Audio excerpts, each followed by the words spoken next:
Welcome to the Mission Files. This is a weekly stream where we sit down together and we write a one-shot Jump Rangers adventure. And then we post it on YouTube once we're done. I am excited to be here. This is the second time we've done this. We skipped last week because I had to go to Santa Barbara and watch a friend's play. But I'm back, and we're doing another Mission Files. If anybody wants to show up on stream, that's cool because we can talk about the adventure that we're writing. We can crowdsource ideas for adventures. If people don't, it's all right. This is, kind of how we get to see my creative process in action. It's basically a short story that we're telling here. So it's an opportunity to create an idea, work through the idea as efficiently as possible, and show how writing works and where ideas come from and these kinds of things.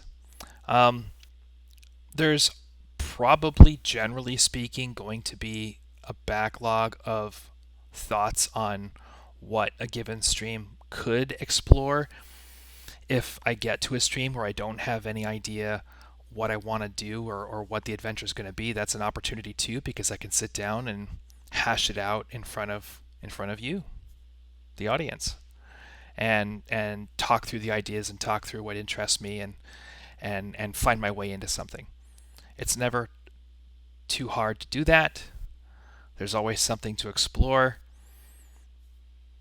And, something that I maintain in my screenwriting, something that I'm often explaining to screenwriting clients, is the idea that actually any idea can lead to a great story. There's no such thing as a bad idea in writing, and there's no such thing as a bad idea for a movie.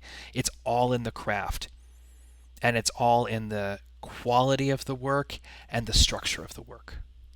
So, with that being said, let's take a look at our structure. Here's our workspace. When you're running a gaming adventure in one night, you have to keep in mind that players take extra time to do pretty much everything except for the things that they just blast right through unexpectedly, right? But it's always a given that things are going to stretch out a little bit longer than you thought, either because people are feeling, ridiculous and funny and over caffeinated, or on the other hand because things are just dragging and you haven't quite figured out how to light a fire under them just yet.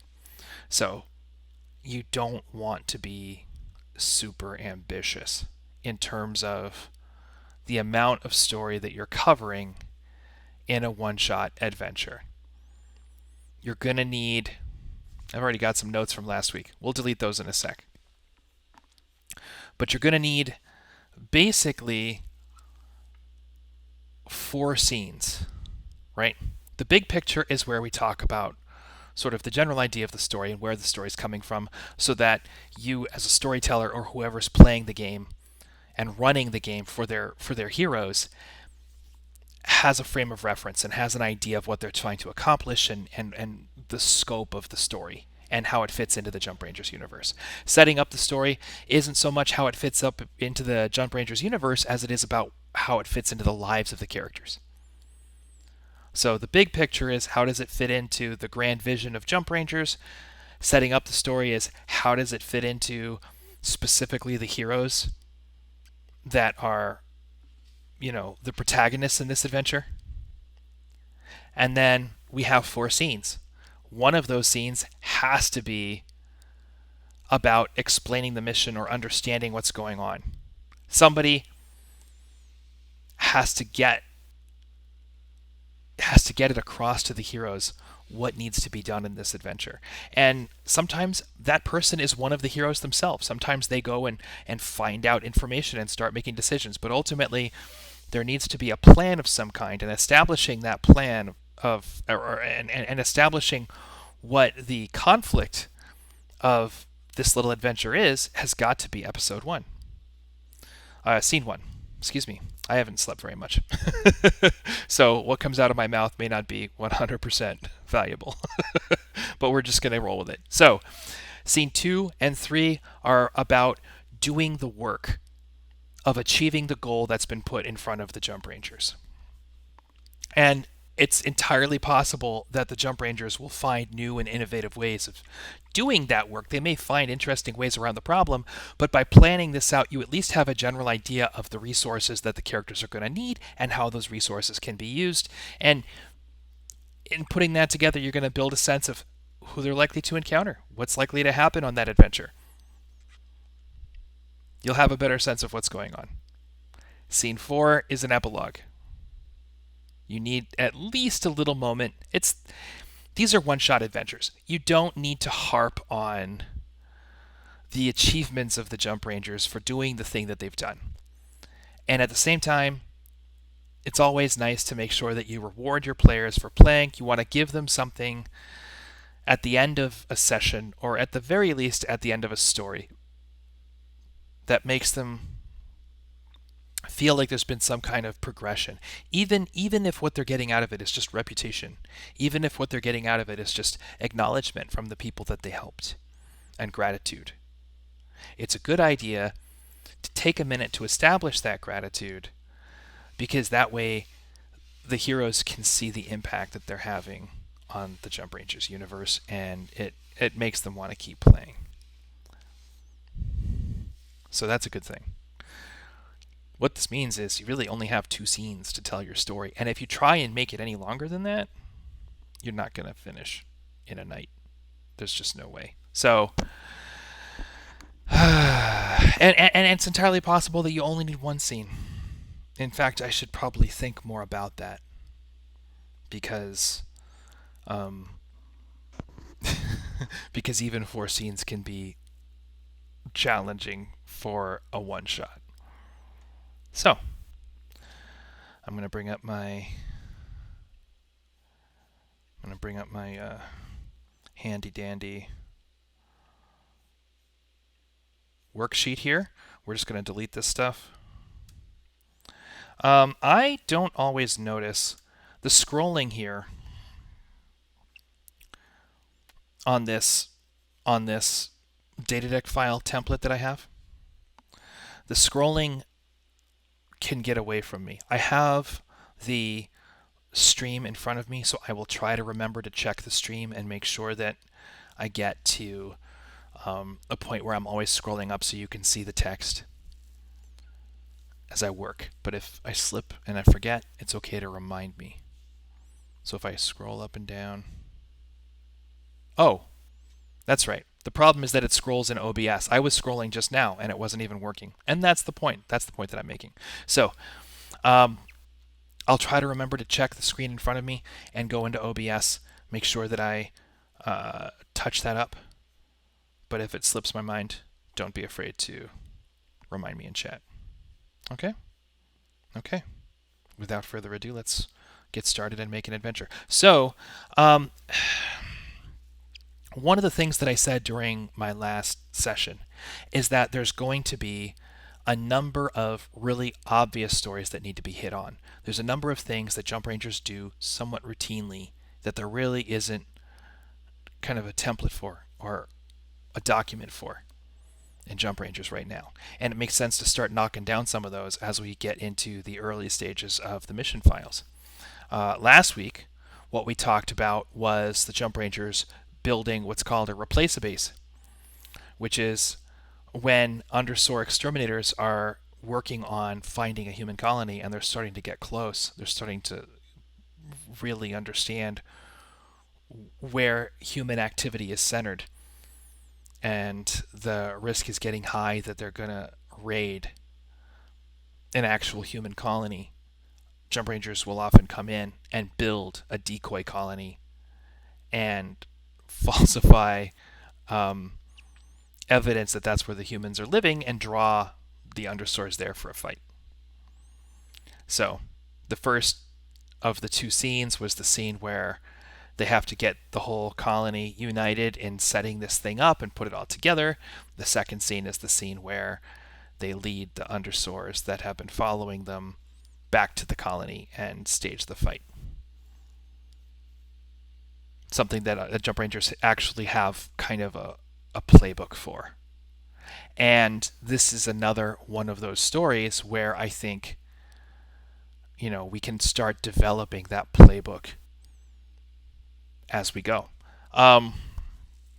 One of the things that Jump Rangers are going to have to do pretty frequently is lead larger groups of grown-ups and larger groups of colonists onto alien spaceships, in particular Saurian motherships, and smuggle them from place to place. And I think it makes a lot of sense to explore that here in the mission files. So that's what we're going to do. And probably next week I'll come up with something a little bit more freewheeling and a little bit more off base.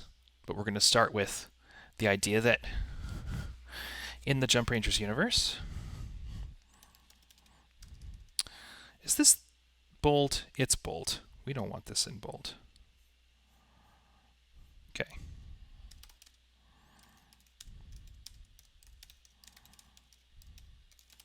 It often happens that large groups of people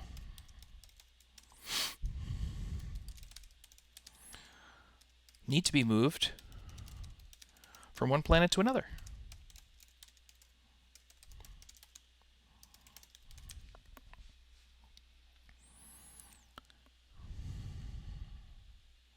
It's so the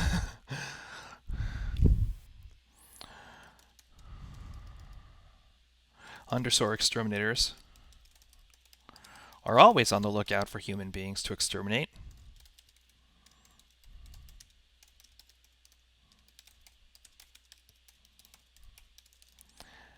And sneaking aboard and any group of people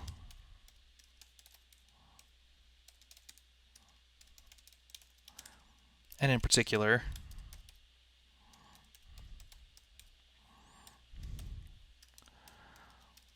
old, noisy, slow grown-ups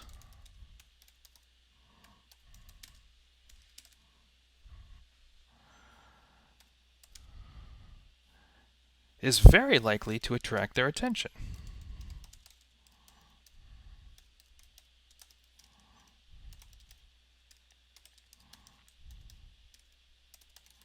Before the Jump Rangers were founded,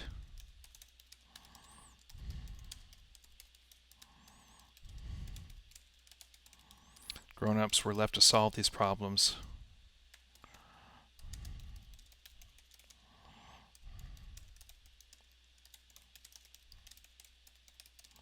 on their own, traversing the stars,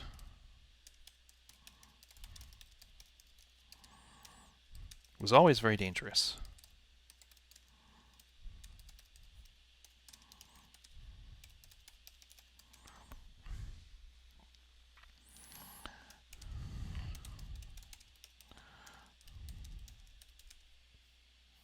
We're just going to, before the Jump Rangers, and founding new colonies,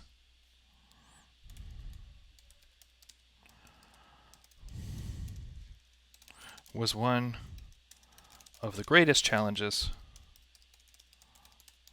humanity was facing at the time. Sneaking aboard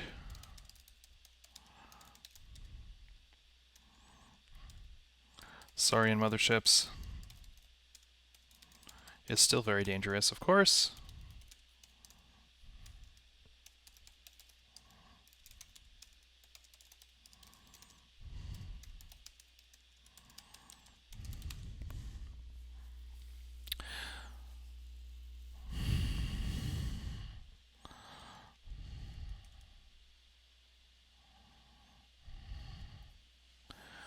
But the Jump Rangers are experts in precisely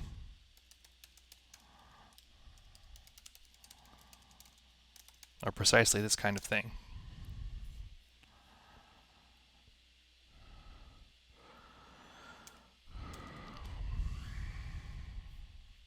facing precisely this kind of danger.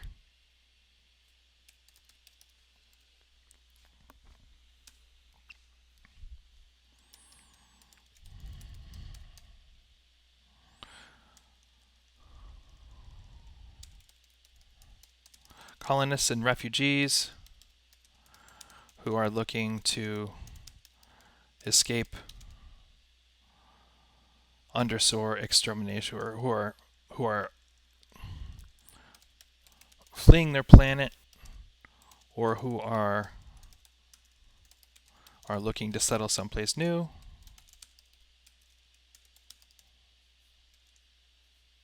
Build a new colony.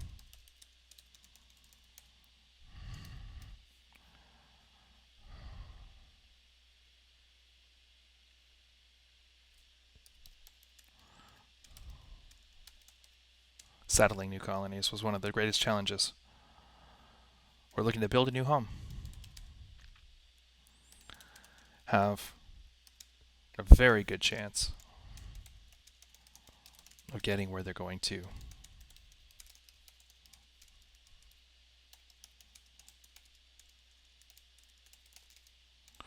Thanks to the procedures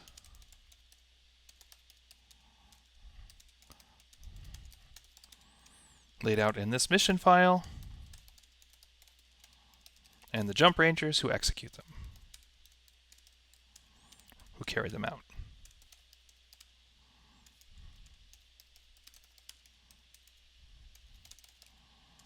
Okay, so that's the sort of place that this story holds in the Jump Rangers universe. That's the general idea of what we're doing here. So now the question is, how do Jump Rangers find out that they need to be kind of on deck for this? And naming the stream is always one of the things that I need to think about. So we're going to think about that for a second and just see if there's anything that comes to my mind.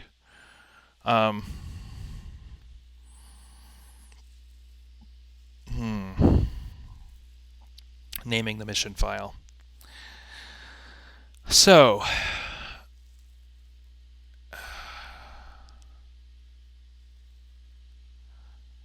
okay. So, once the number of colonists, human colonists,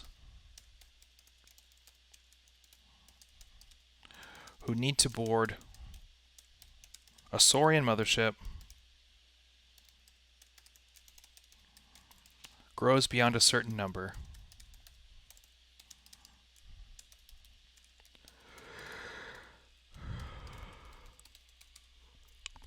a Jump Ranger's options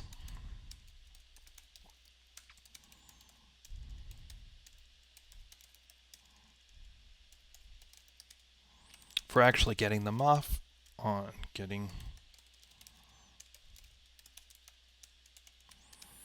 that mothership start getting very slim.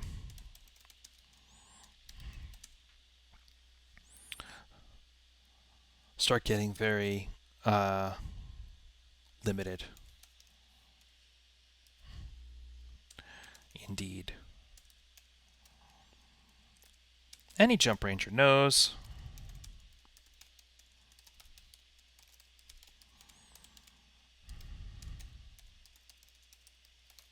massive underground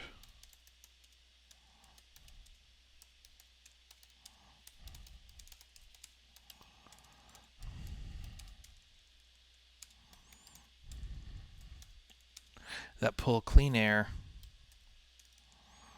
less polluted air from outside the Saurian cities,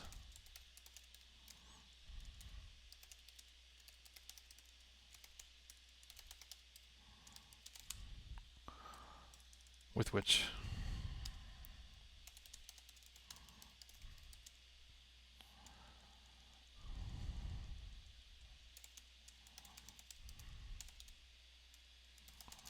to clean out the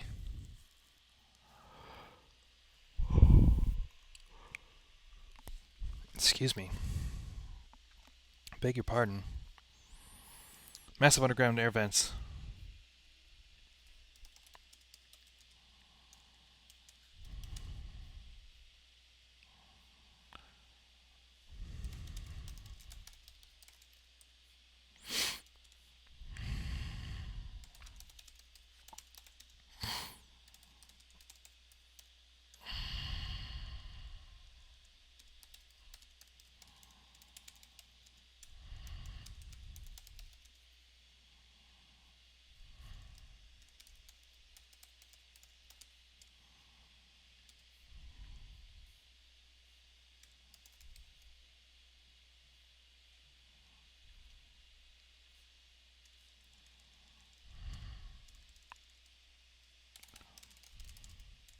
To rinse out the air.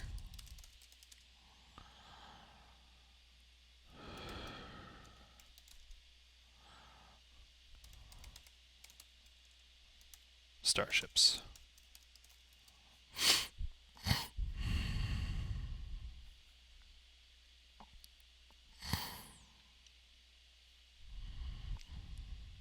To rinse the air out of visiting motherships. Okay.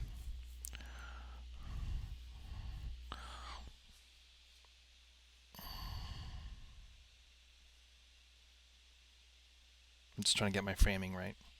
It's a little narrow. I see myself inching over, and I don't want to lose myself on the side of the frame like I did last week. Okay. So,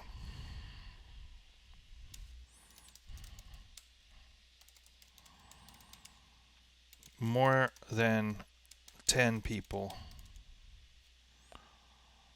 or even more than 5,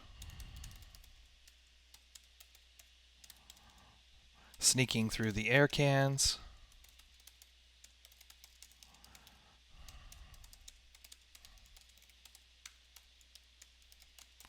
To get a ranger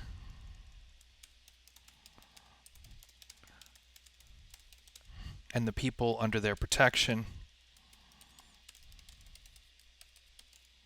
caught by Saurian, by extermination patrols,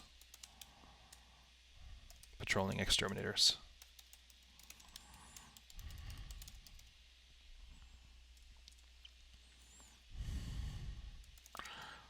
For big numbers,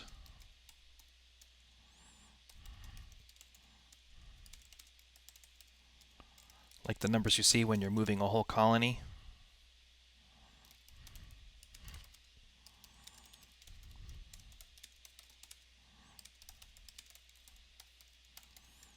a jump ranger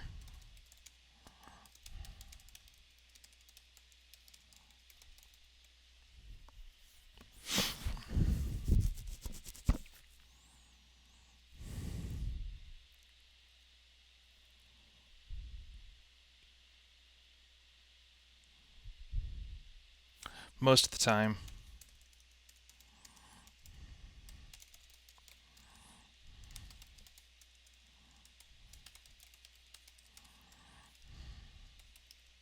That solution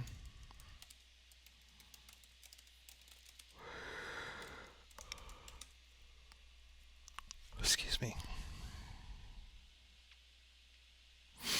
I need to cover my mouth, and I apologize for that. All right.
Okay.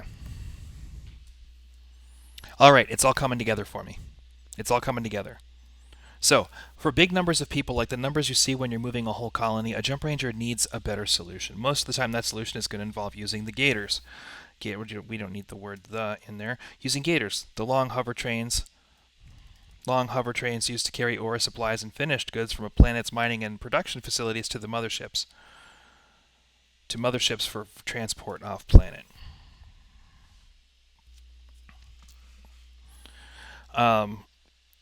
Because essentially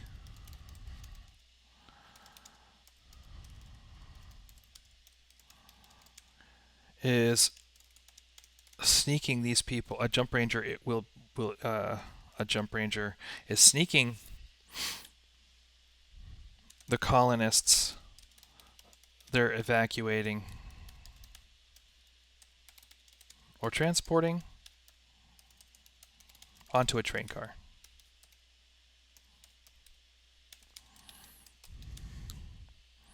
Because the solution to this problem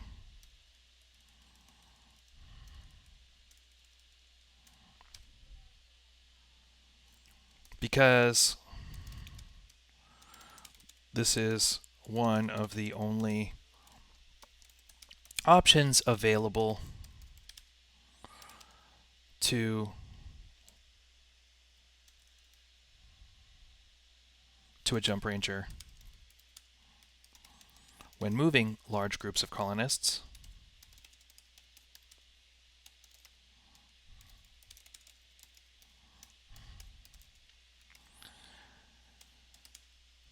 It's very much a one-size-fits-all solution.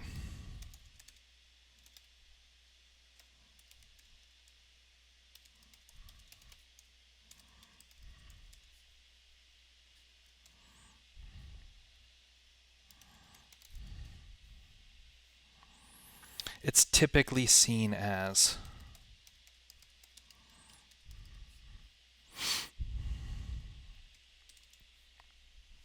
all right, let's get this scrolled up.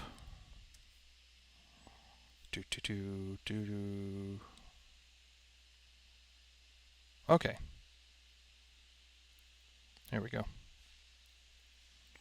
Great. So that works. Okie dokie. I like these streams. And I don't know if anyone's ever going to watch these on YouTube, but I think they're fun. And by the way, the documents that we're writing up here are going to be available.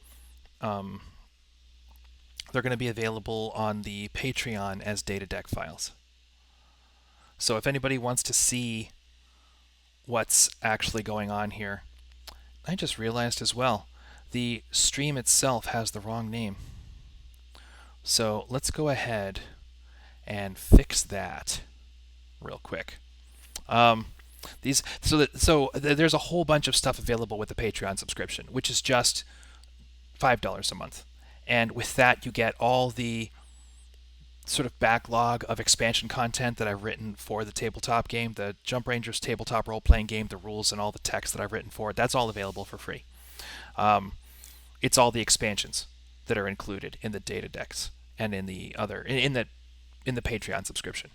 And in addition to that, there's a Jump Rangers novel that I'm writing called a game called Conquest. I'm reading chapters of that novel and editing them on stream on Tuesdays. So the first 10 chapters of that novel are available for free, so people can read and figure out if they like it. And then it's $5 a month, just to keep up with the stuff that I'm writing. As time goes on, there's also going to be concept art and other things that get released exclusively through the Patreon. For right now, it's my writing, but these mission files are going to be one of the things that we see. So, let me fix this stream title real quick, because that's no good for anybody.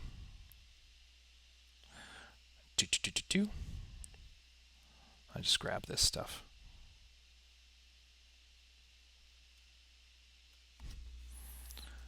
This is me looking at the computer screen.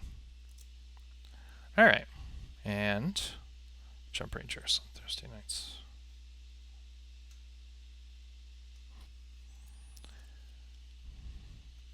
And I did have a good time last time I did this. It was a lot of fun.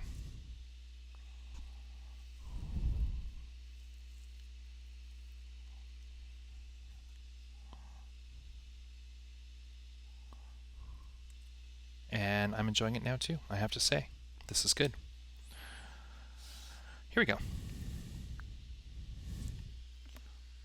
Done. The mission files. That's what we're doing. And metagame is a weekly gaming session. I probably am not going to be doing it this Saturday because we haven't quite had enough time to get our act together. But the idea behind metagame, while the subject is up, is that once a week I'm going to run a tabletop Jump Rangers game on stream for my fellow game devs and for other people who are close to the project. And, it's an opportunity for people to get wrapped up in the details of what we do. Federico Estevao is our art director on Jump Rangers, and he is somebody that we're going to be playing with right from the top.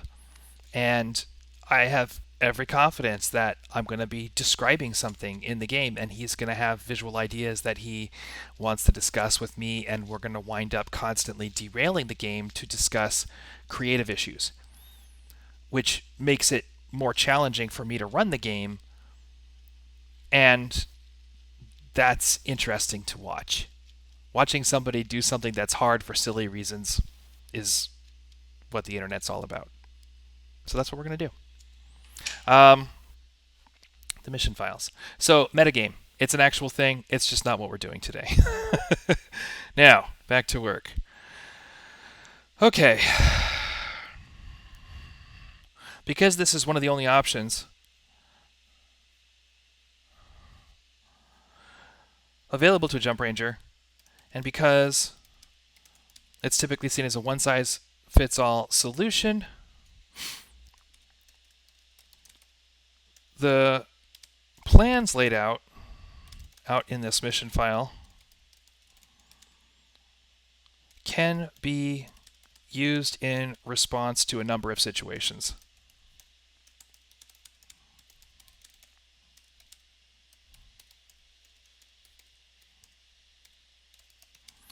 If the heroes of the story have been spending a lot of time at a particular colony,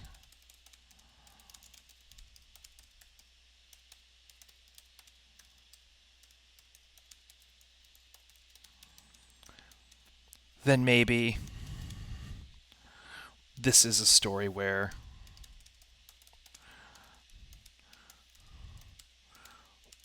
that colony is in jeopardy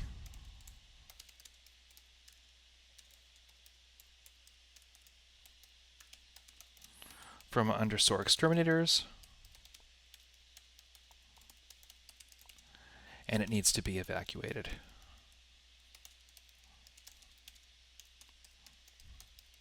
Of course, such an evacuation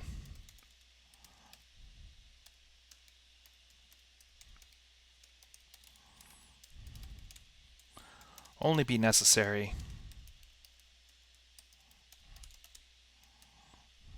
if building a replace base.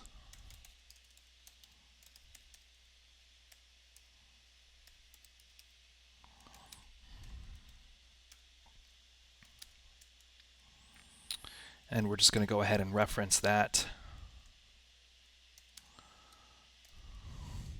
data deck file. Let's go ahead and see what that was. All right, 64.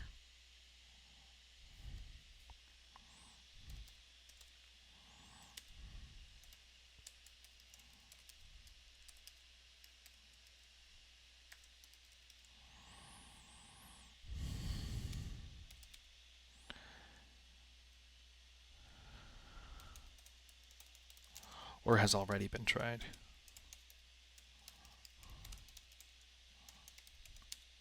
On the other hand,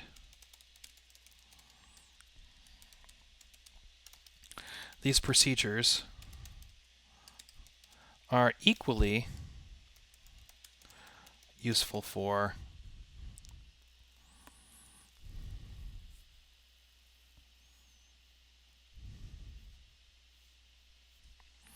relocating a group of settlers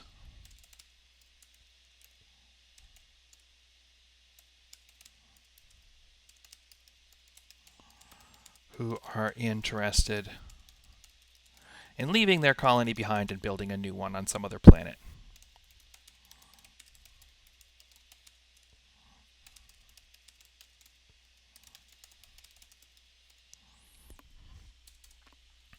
Why do people leave colonies in the Jump Rangers universe?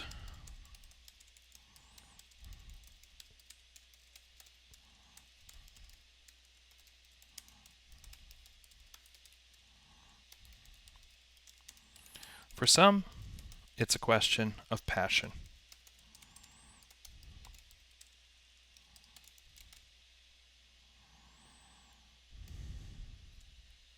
It's about the passion. Some colonists have a passion for exploration.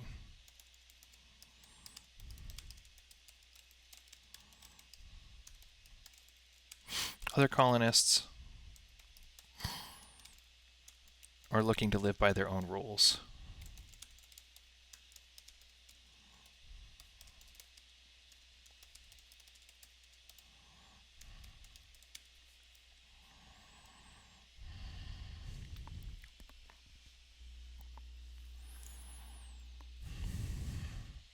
Sometimes a group of colonists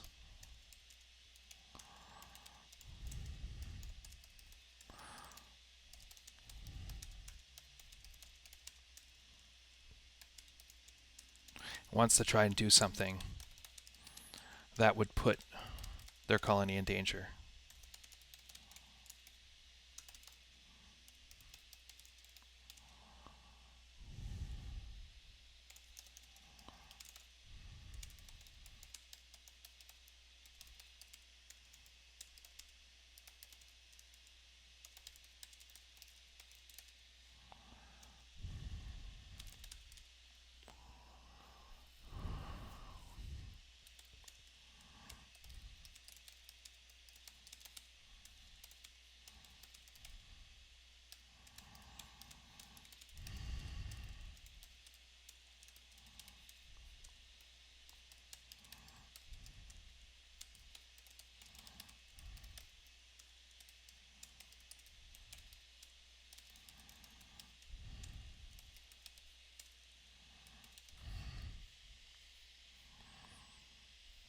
Sometimes a group of colonists wants to try and do something that would put their colony in danger.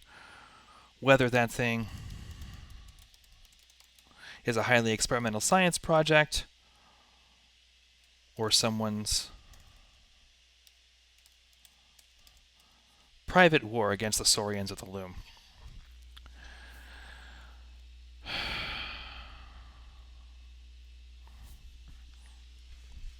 In general,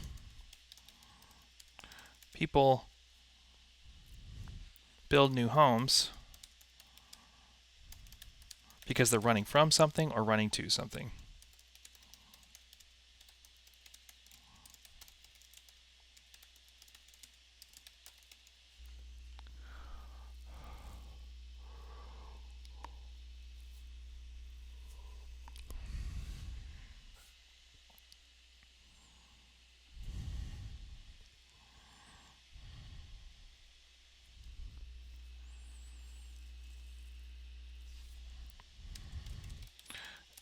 If the colonists are running from something,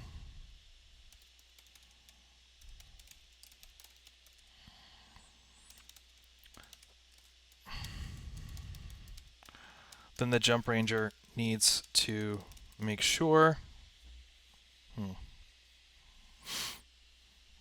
I think this is all scene 1 stuff. So we're just going to go ahead and put this down here. Then the Jump Ranger needs to make sure that it's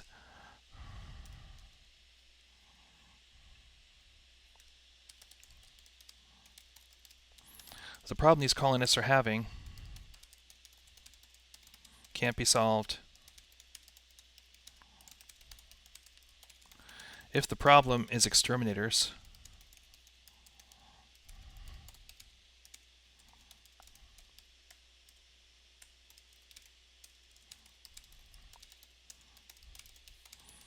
then maybe a replace a base is just what they need. If the problem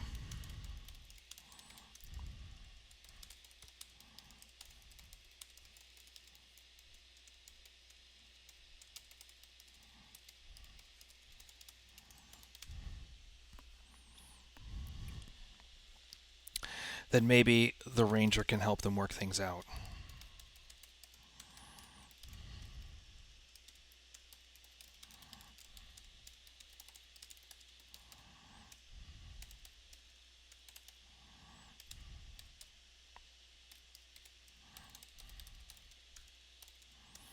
To some far-flung corner of the galaxy.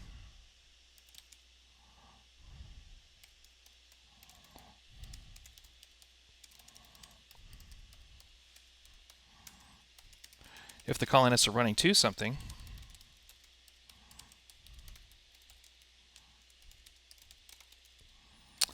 is it really worth? Is it really worth leaving home for? Again, is there some other way to get these people what they want?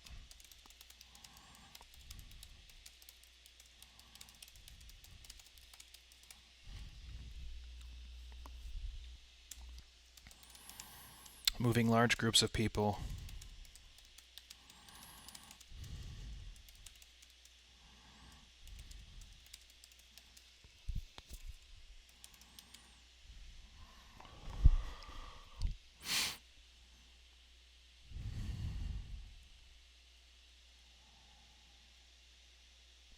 onto Saurian motherships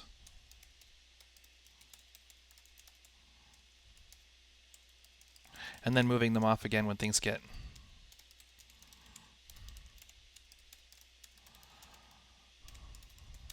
when the ship lands somewhere else on some other planet is always dangerous. If it can be avoided, it should be avoided.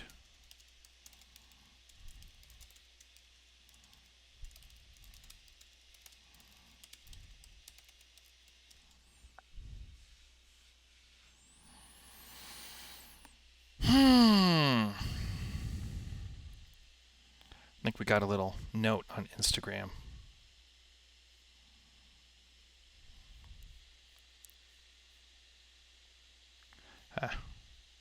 Just checking to see if somebody is coming onto the stream.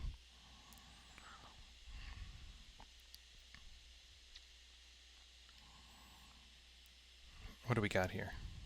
Oh, Federico's giving us a like. That's what's going on. All right, back to work. So, if it can be avoided, it should be avoided. Now,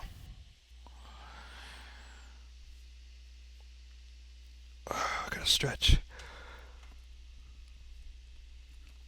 Oh, my shoulders get tense, and I've been working on them and stretching them, but between all the work that I'm doing and everything that's going on in my personal life, it's very, very easy. This is a stim toy, by the way. It's an 8-sided die. Is that the right side? Yeah. So, oh, I'm looking at the wrong screen. I'm looking at the... So this is how it works. You spin it. And then, voila, 3. That's how that works. So, we got to talk about what this scene is actually doing. When someone tells a jump ranger when someone tells a jump ranger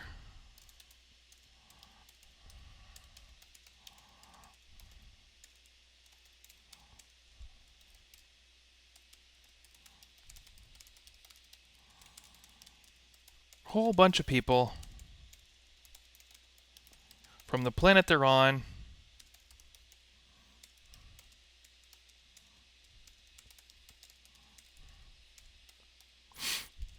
to some other planet. The first thing the Jump Ranger needs to do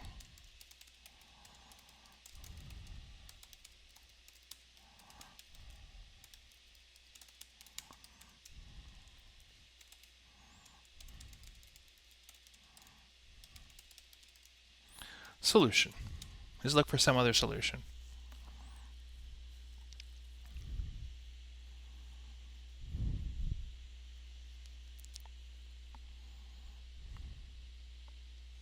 For the sake of this story, either the person in question isn't open, any other ideas, or all the other options have already been explored. For the sake of this story, all the other options have already been explored.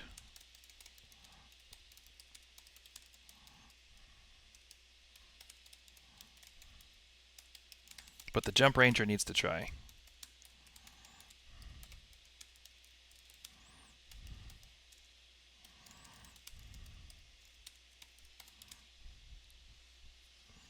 Who knows? Maybe the Ranger,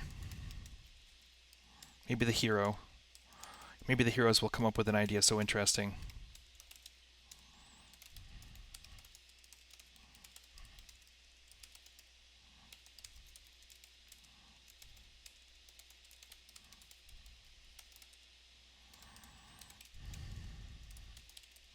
The story we have here.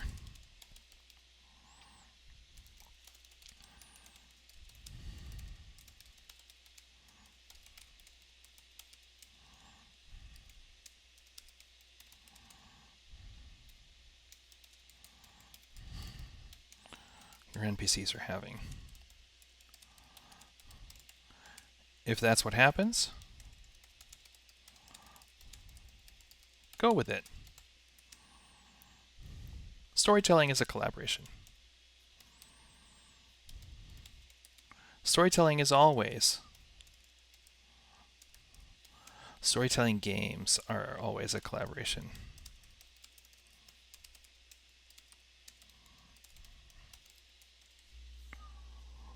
Let's go ahead and move this up.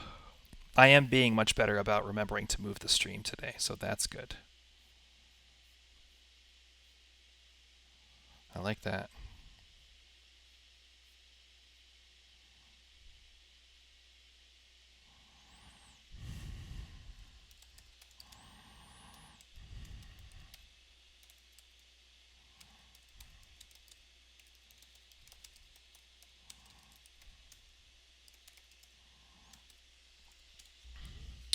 Dan Haggerty, who is the composer of Jump Rangers and one of my very best friends, someone I've known for many, many years, says there's a composers group on Facebook where people post funny, sad, or hilarious gigs.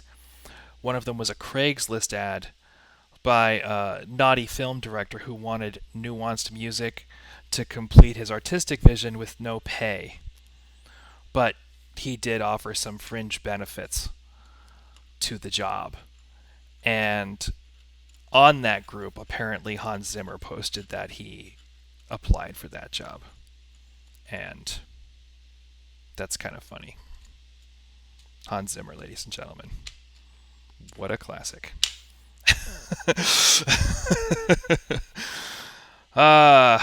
So, that just came across my desk. Let's move on. Storytelling games. All right. Storytelling games are always a collaboration. If that's what happens, go with it. Storytelling games are always a collaboration. So, once the Ranger is convinced, what exactly...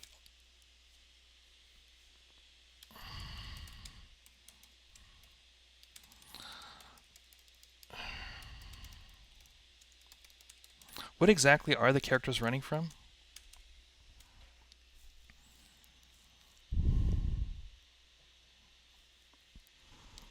We've discussed a few ideas, or running towards.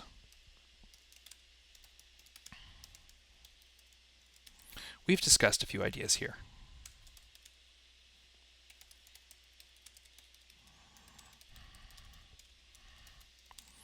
If the Rangers are running, if the group is small,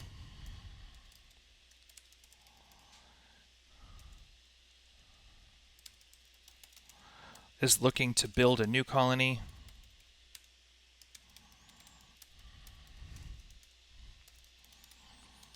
the person who is asking for help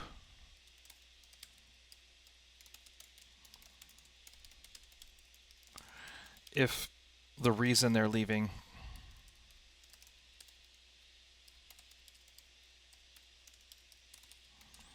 to pursue some dangerous science project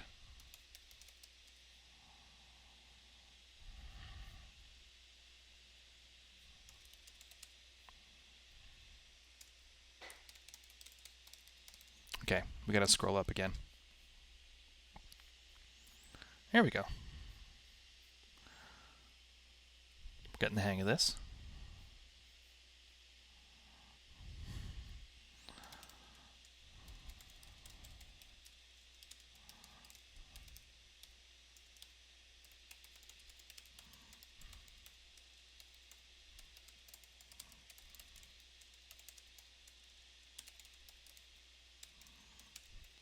If these colonists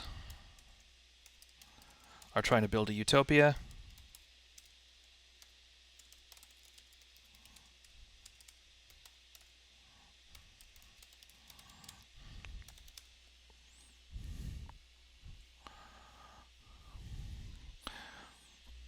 then it's the person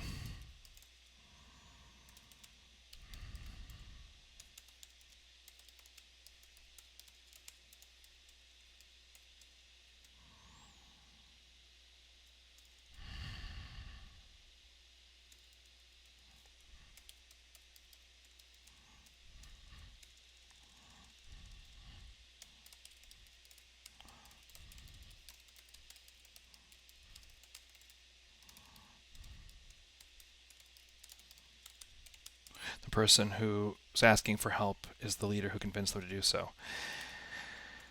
If what we're talking about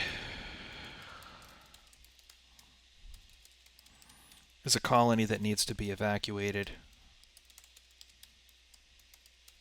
because of some emergency, gigantic emergency,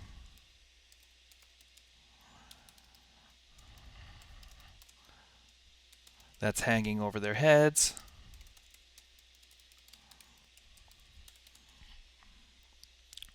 then it's always the governor.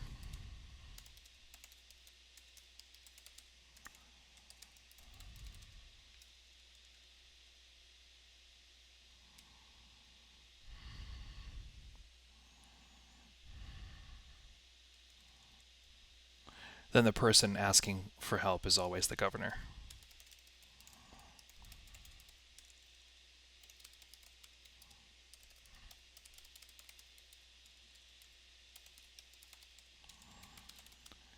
If you don't have any ideas at all,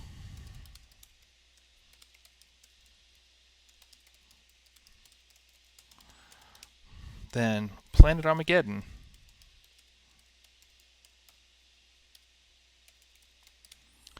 is a world in constant need of help.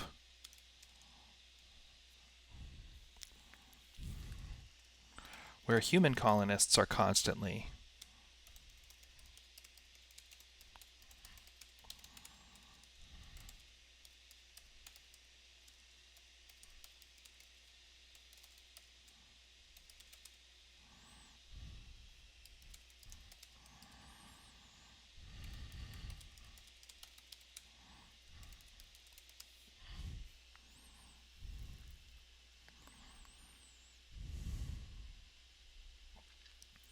All right.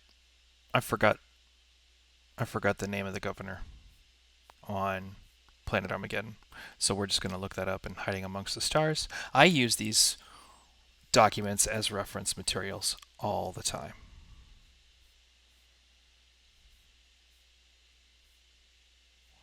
Ototakama. Here we go.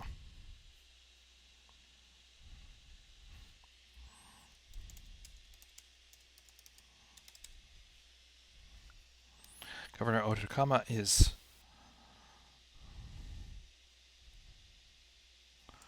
always looking for rangers.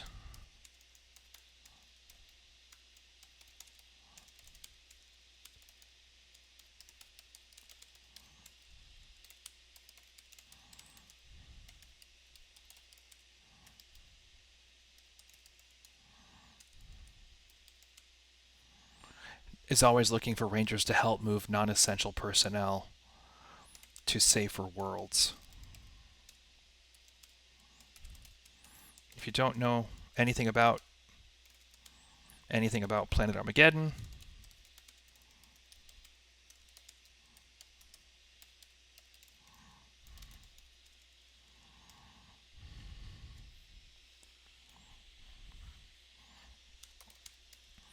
you can find out more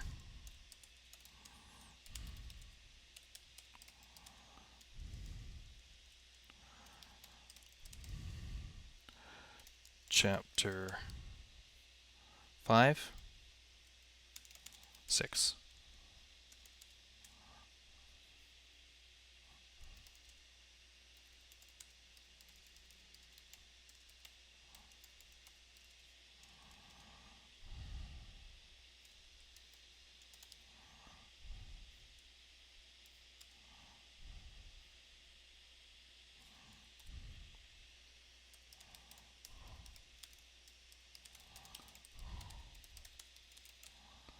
Of Intel file.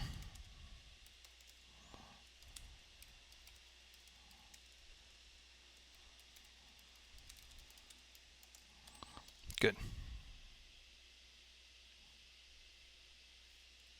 Good. All right. Let's just go up here because I think I forgot to embolden this. I am not getting used to the idea that, and I will get used to it, but I need to scroll the page so you can see it on OBS. It doesn't scroll when I scroll it in the actual document because the OBS isn't peeking at my browser. It's actually opening a separate instance of the page. So OBS is kind of like another computer that's looking at the Google Doc. It's not peeking over my shoulder as I write. And it feels like you're peeking over my shoulder as I write. And in many respects you are.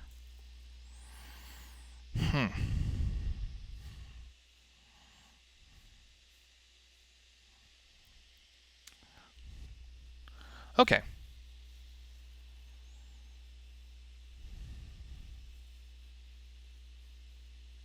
So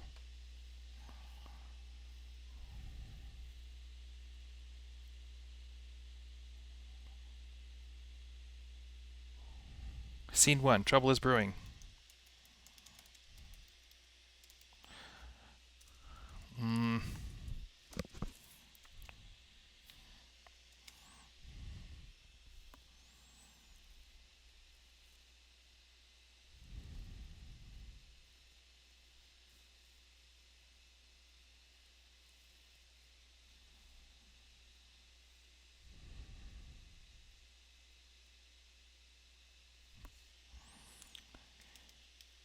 Here's the thing. Epilogue. We'll put epilogue down where it says scene 4. So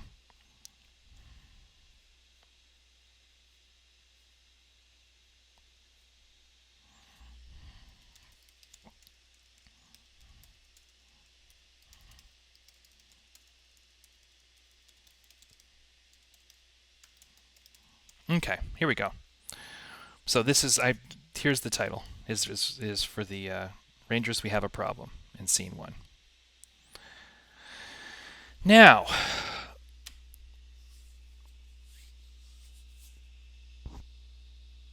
there's two steps here. So we talked about the gators. We talked about the train. I think the first thing that the Rangers need to do is figure out what gators are going where. If they're going to sneak people onto a train, they need to make sure that those train cars are going to get loaded onto the mothership that they expect to be sending the colonists on.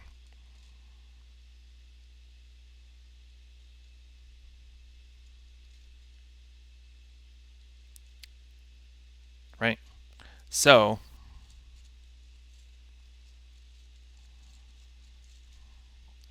they need to follow or sneak aboard the gators themselves and see where they're actually going. Or follow them, or find some way of surveilling them.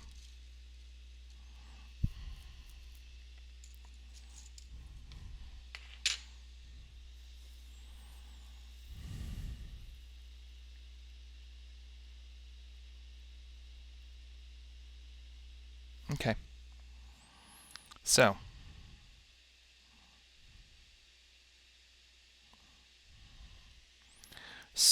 here we go.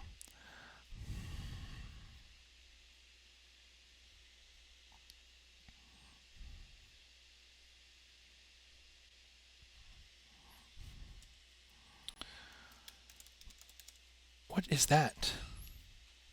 Oh, I see what's going on. Let me fix that. Ippy Looney's up.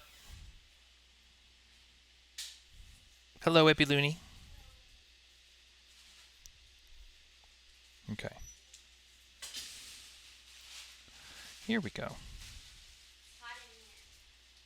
It's hot in here, says Ippy Looney. I'm not inclined to disagree. It's pretty hot in here. As soon as I finish the stream, we'll open up some windows or get the air conditioning back on. But it's all right. It's all that brain power. So,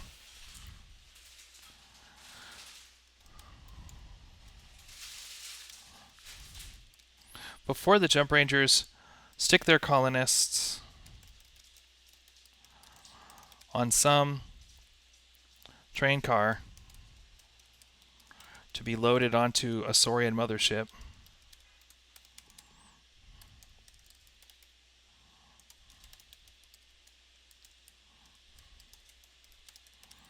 they need to be sure which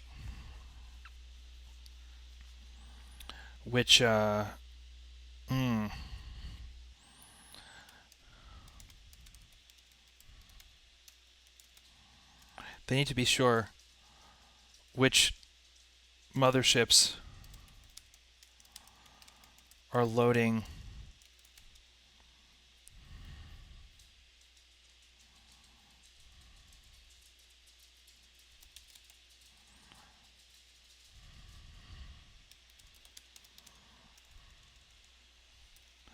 They need to be sure which motherships are being loaded up for transport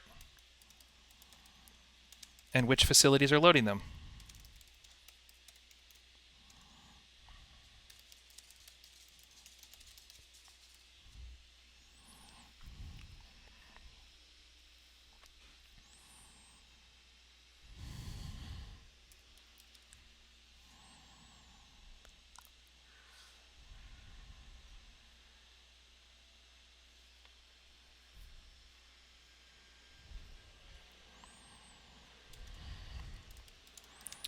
Okay, so here we go.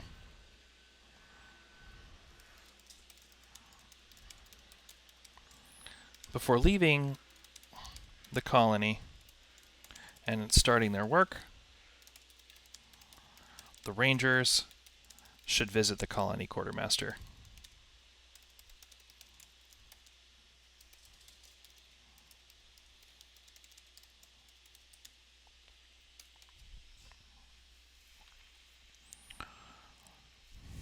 Let's see. So I believe there's like a tracking and recon device. Let's just check. So we're going to go into And I don't remember where it would be, but we're going to go into the Jump Rangers data jack because that's where the information is. All right. Boom. We need the find and replace function.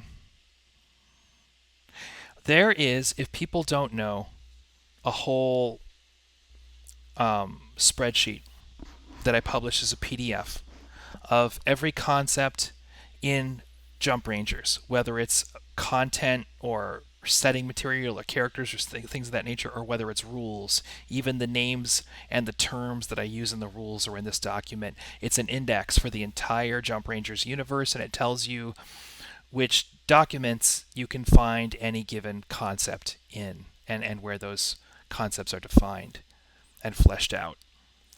It's called the data deck. It's in the free section. It also gives you a glimpse into all the stuff that's in the other, behind the paywall, if you want to take a look at that. So it's in the free section on the Google Drive, in the same Google Drive as the core book rules. So if you want to check it out, all you have to do is go to patreon.com/jumprangers and click on the landing page. I believe there's a direct link to the data deck there, but even if there's not, you will be able to no entries matching tracker. This could be an error on my part. So let's go ahead into the core book. Tools of the trade. Alien pet, boomers, hoverboard, pulse boots, scout, scrambler, shrieker. Tracers are rockets. Tracer. Tracer. Let's try this. Ah! We got it. Okay, great. This is why we look things up. So, tracers. We got them. So let's go back into the thing. Okay. Among other things, the Rangers are certainly going to need some tracers. Every Ranger in the Heroes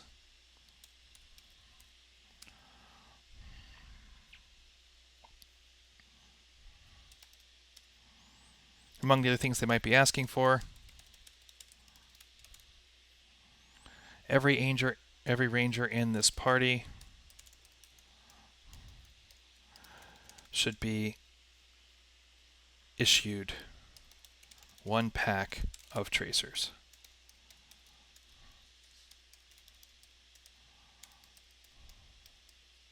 Of tracer missiles.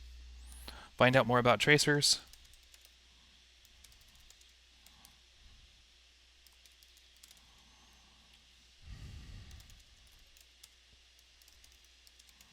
Core book, chapter 5.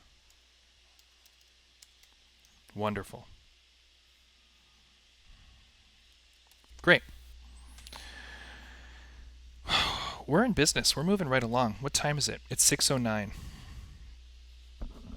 I think Ippy Looney has plans for us at 7:30. But we're going to get this done first at any rate. So, okay. So,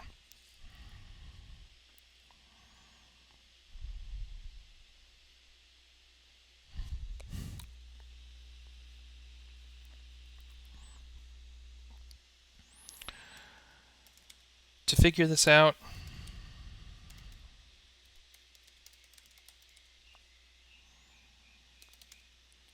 the Rangers will need to visit the mines and production facilities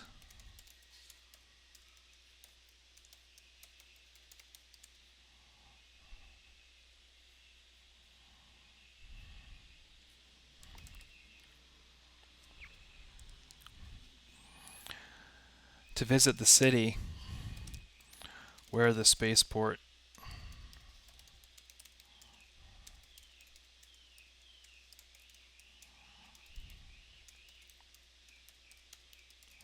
and shoot any outgoing gators with tracer missiles. Once that's done,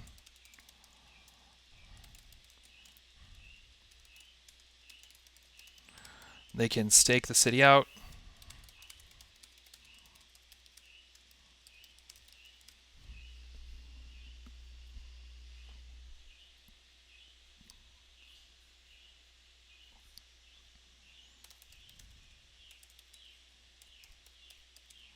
And see where those gators run off to, as well as which motherships they are loading when they return. Ah, Ippy Looney. Hello, Ippy Looney. Thank you for joining the stream. Welcome to the mission files.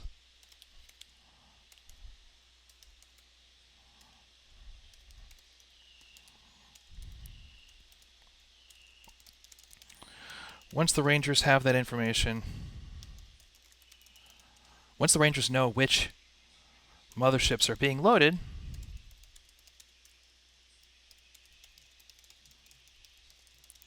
what's the mission?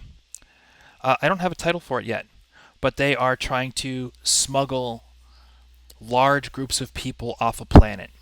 So maybe it's refugees, maybe it's colonists that are leaving their colony to found a new colony. But basically, anytime a jump ranger is trying to scoot a whole bunch of people from one planet to another, you need to get them aboard a Saurian mothership. And this is how we do it.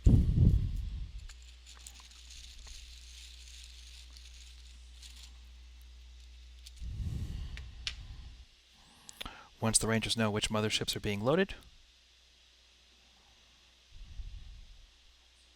Yep, absolutely. Absolutely. It's going to be a little bit of a train robbery, really. Oddly enough, like sneaking aboard a boxcar.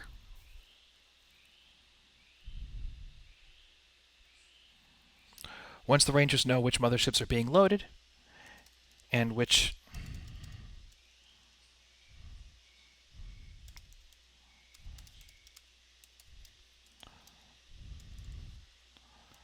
and where those goods or materials are coming from,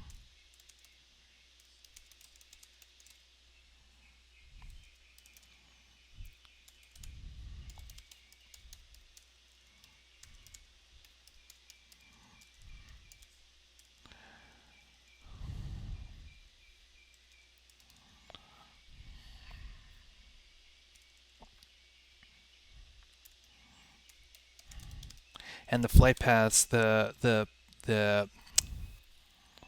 routes.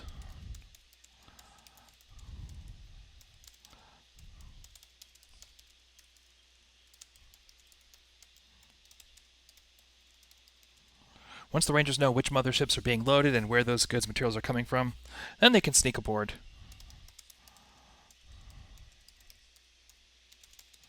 Into the spaceport.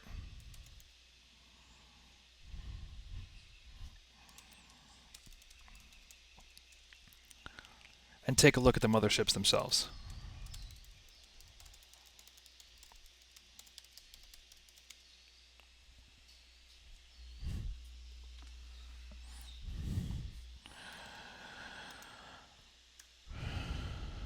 Recognizing any given mothership and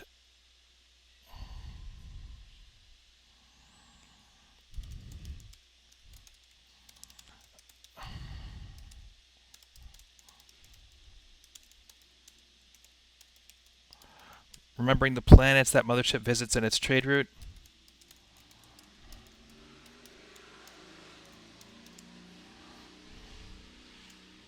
If it has a trade route.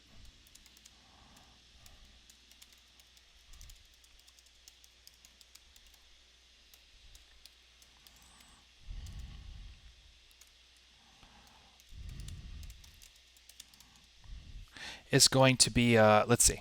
Let me take a look at the difficulty chart here. Give me 1 sec. Boom. Rules.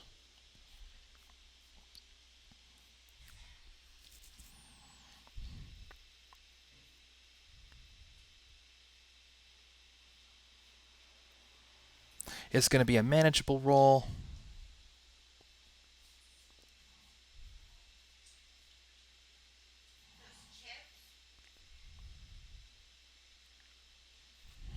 Yeah. Mm-hmm. Well, that's not good. Ipuluni burned their mouth on some spicy chips earlier tonight.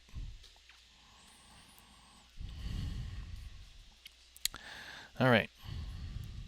Recognizing any given mothership and remembering the planets that mothership visits in its trade route. Which planets that mothership visits in its trade route, if indeed it has a trade route, is going to be a manageable roll for any motherships making runs or to other very busy worlds. Well-known worlds. For worlds making trips to out into the middle of nowhere, out to the edges of the Saurian Empire,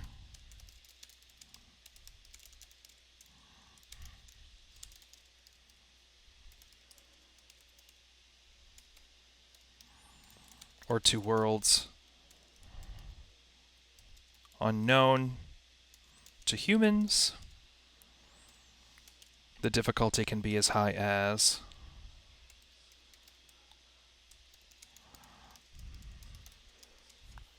let's see. Where did I put it? Here we go.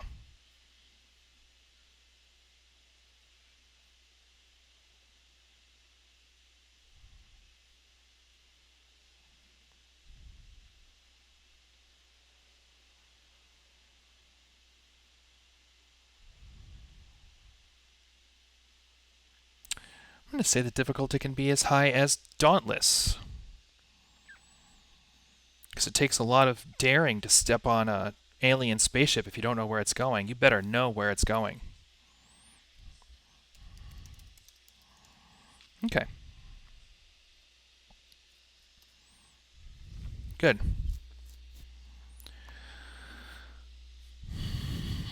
Okay.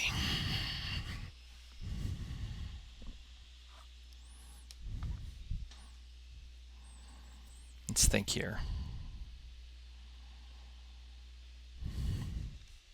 So, my question is this. Scene 3. Let's go ahead and now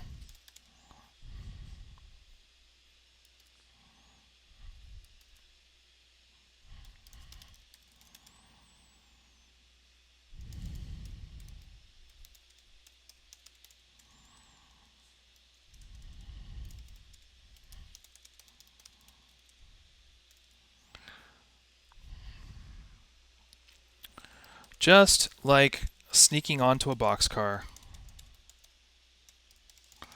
the Rangers are planning on getting the colonists onto a moving gator so with plenty of food and water,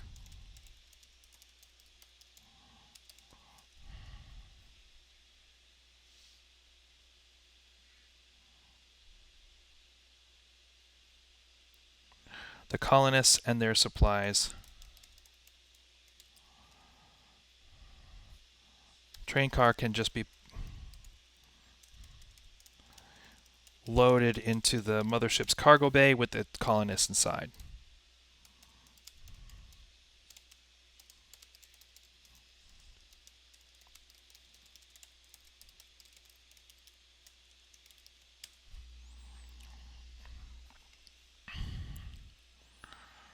Now the Rangers know which gators are servicing which motherships. Which motherships the gators are servicing.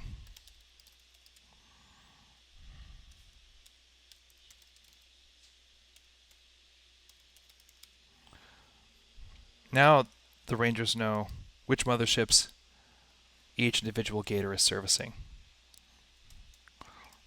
All they need to do is decide which mothership to take and to get the colonists aboard.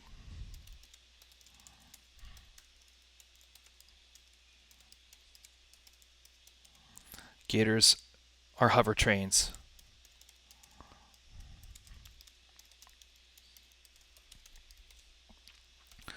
Fly across a planet's landscape.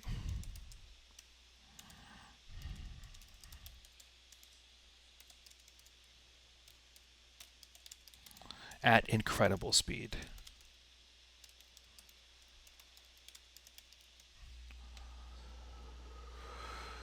How does a jump ranger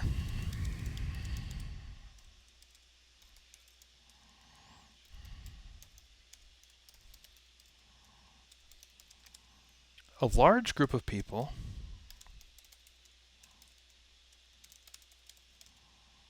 onto a super train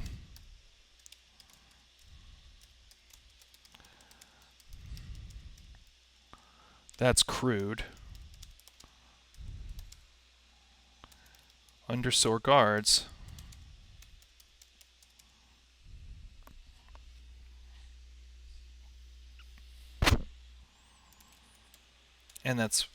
and which is probably already full.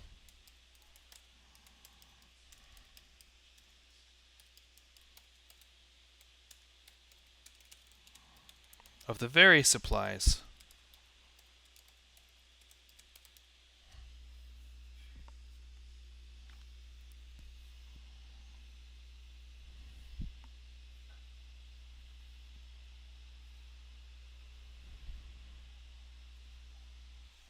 and which is probably already full of supplies.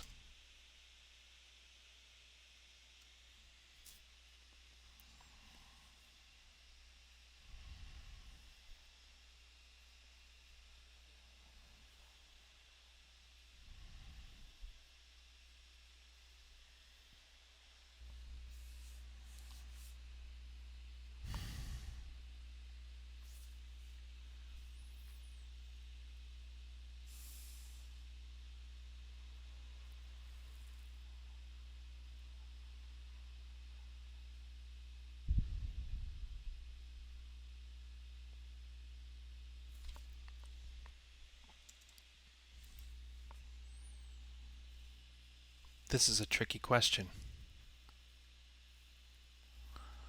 So,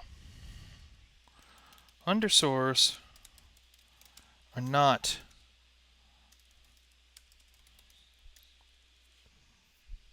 undersaurs can often very corporate in their thinking.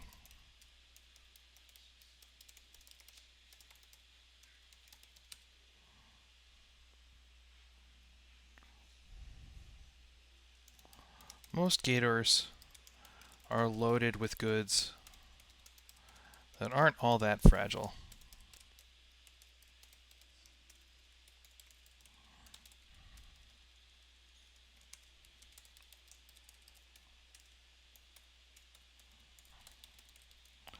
The undersaurs, here we go.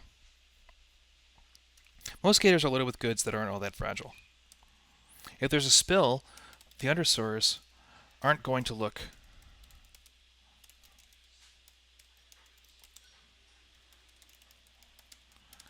at the mess they're cleaning up.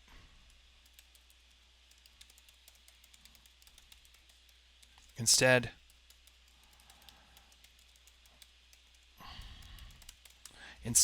they're likely to just grab what they can salvage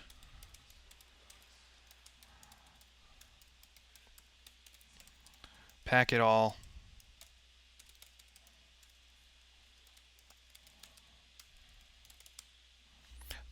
onto the mothership and keep things moving as fast as possible. One thing a Rexor does not want to see from an Undersor is delays.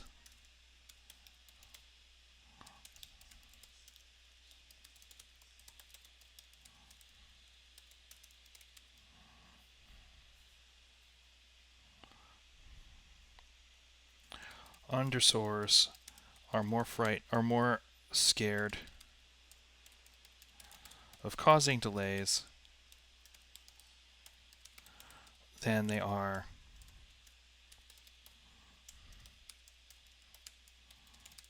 of losing commodities, of losing.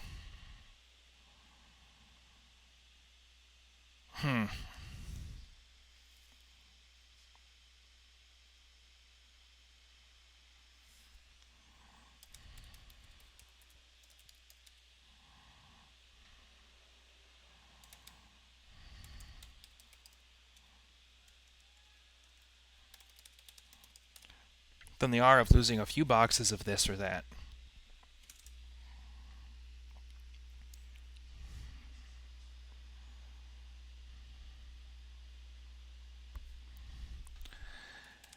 If a ranger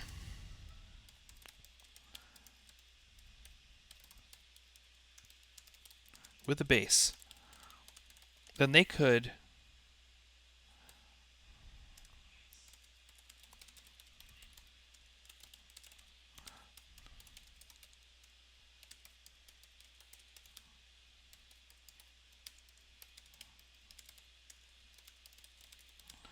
at least some of the train cars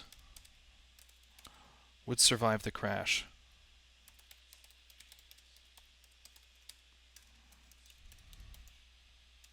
And some of them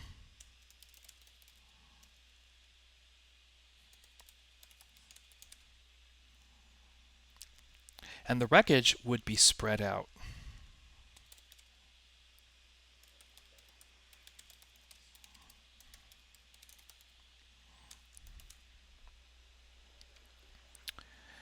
If a Hermes transport was standing by,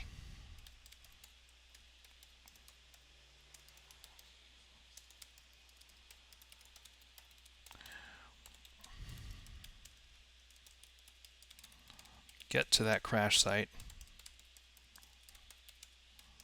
faster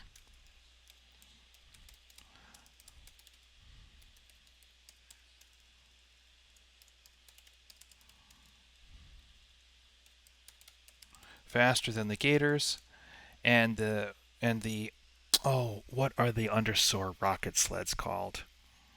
Let's take a look here. Tools of the trade.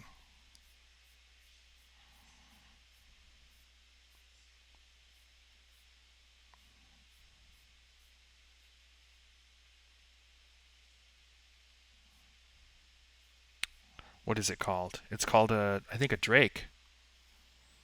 Yeah. That's what they're called.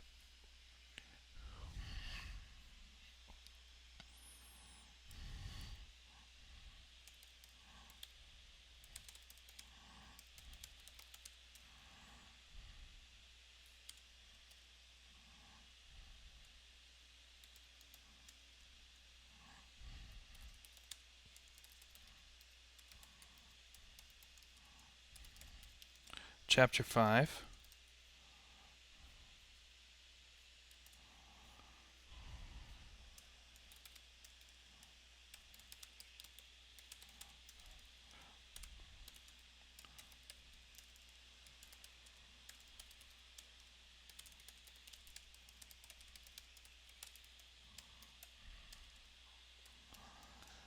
If people worked fast,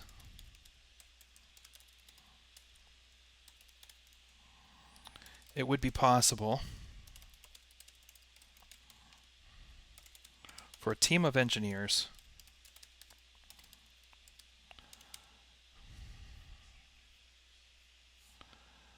clear out one of these Gator train cars.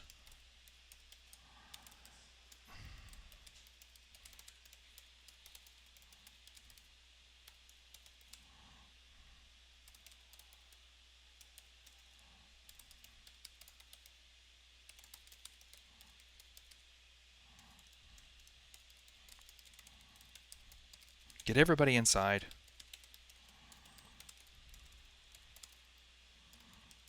And seal it up.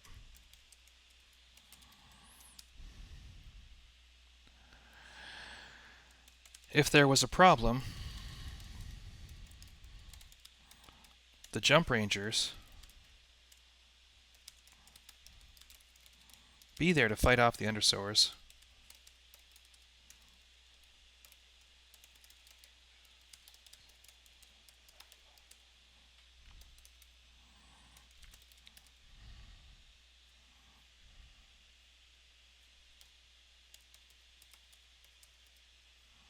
Until the technicians were done.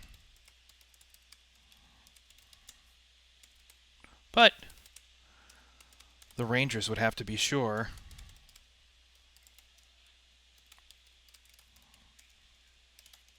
need to make sure that none of the Undersowers saw what the technicians were doing.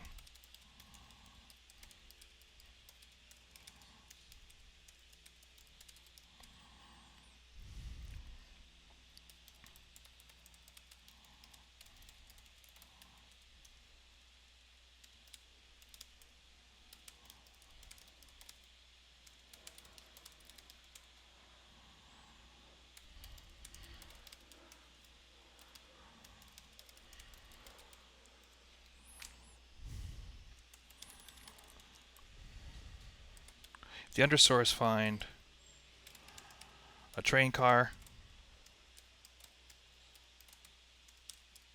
that's still sealed up and ready to go.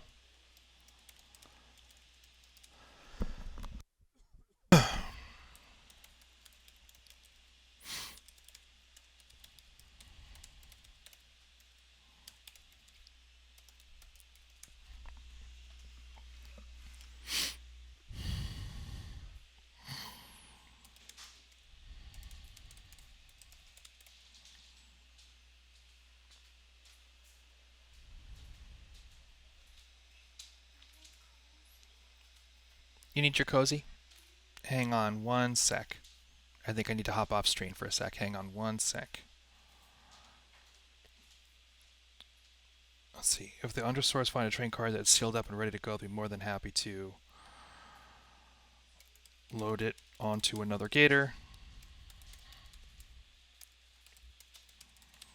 Get it on the mothership without giving it a second look.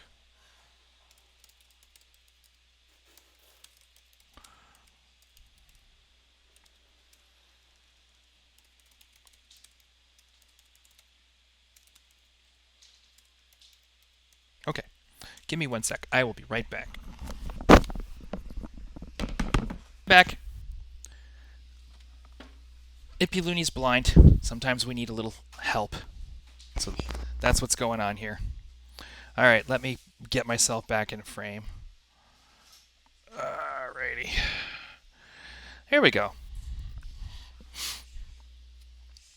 So this mission is a little bit crazy, but Jump Rangers missions do tend to get a little bit crazy.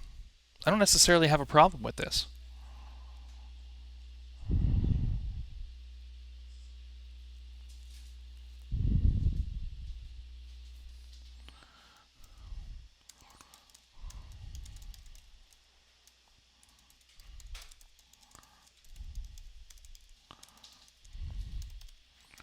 The Rangers just need to board the mothership through the air cans.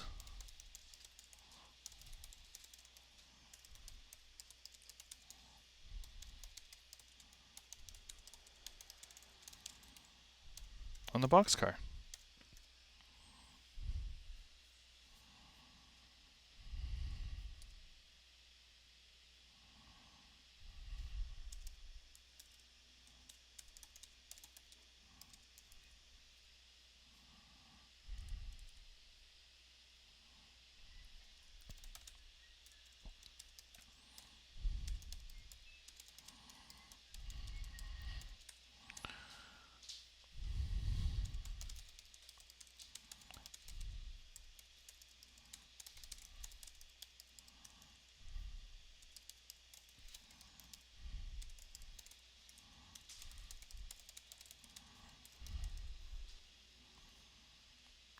There.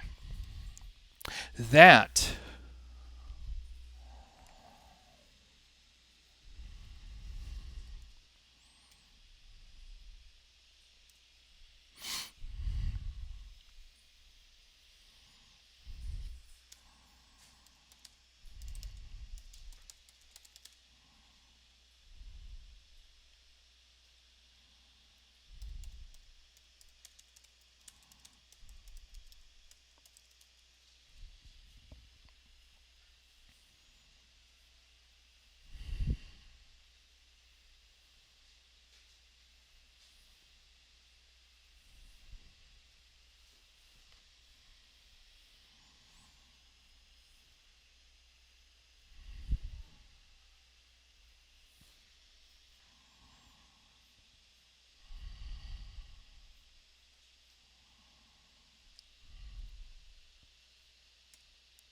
means to board the mothership through the air cans. Once the ship is in flight and nobody's paying attention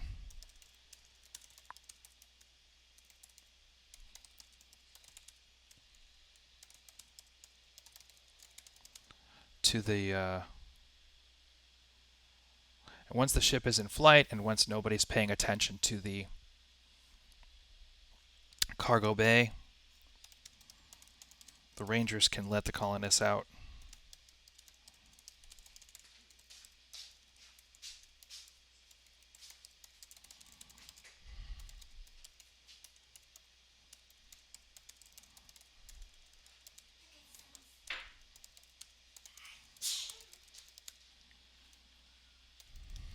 Help them get into the inner systems.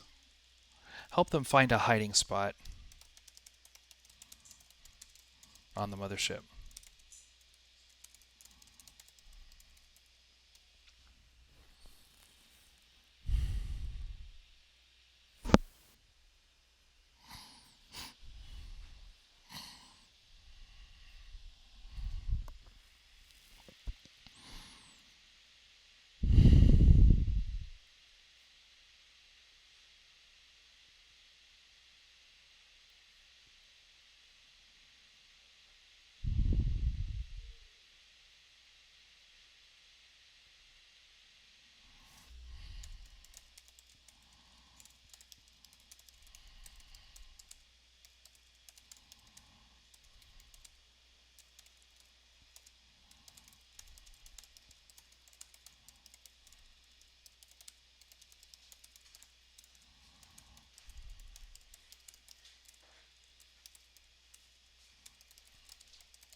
Getting a large group of colonists out of a mothership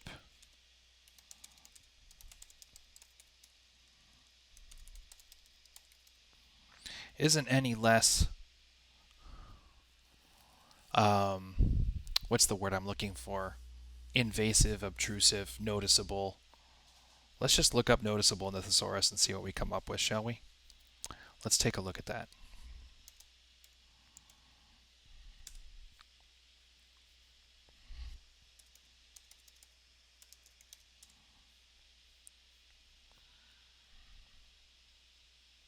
Here we go. Let's see what they've got for us. Distinct, eye-catching. Eye-catching is kind of along the lines of what I want. Spectacular, striking, unmistakable, obvious, palpable, perceptible, prominent, remarkable, salient. Attention grabbing. That's what I want. But attention grabbing isn't here. Why do I have to think of everything? Do better, thesaurus.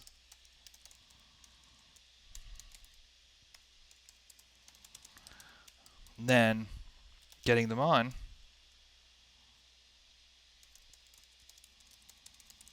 But it can be a whole lot more simple.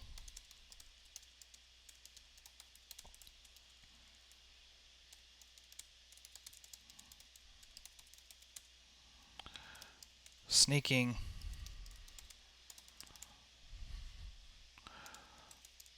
into the air vents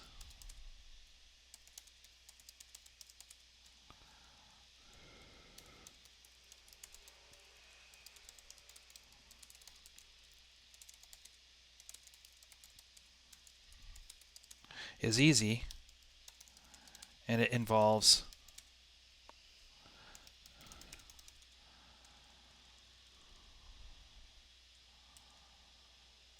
easy. All it takes is a trip, is a long, uncomfortable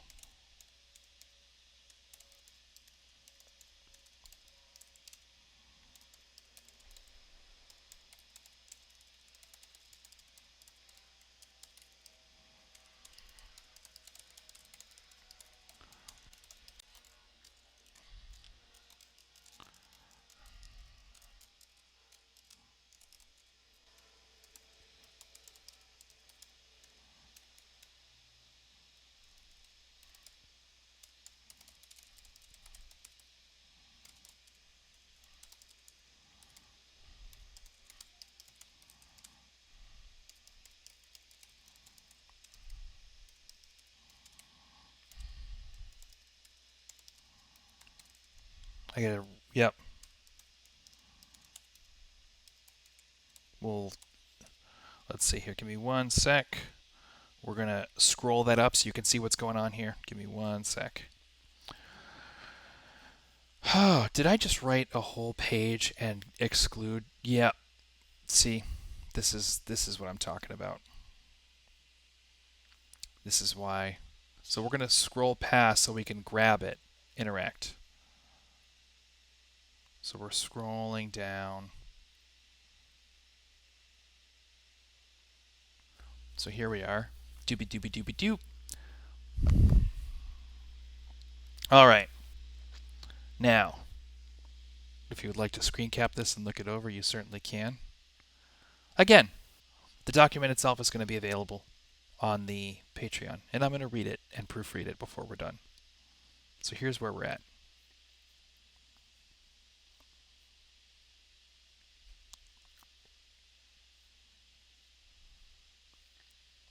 So this isn't an epilogue, it's an escape. I broke my own rule, but you know what?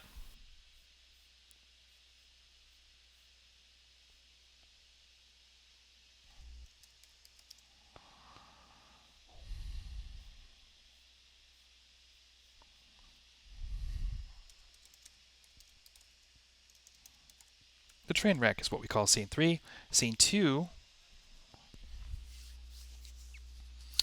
is train spotting.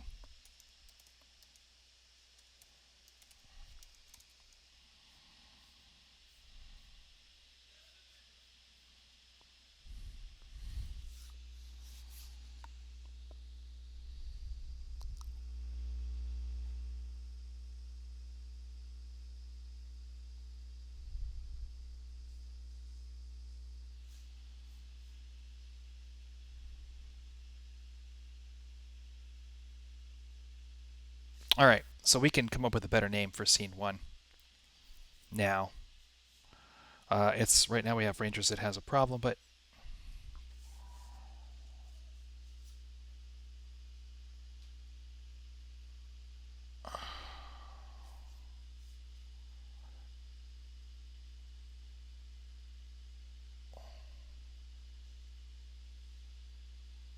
let's see. Scene 1, the train is leaving.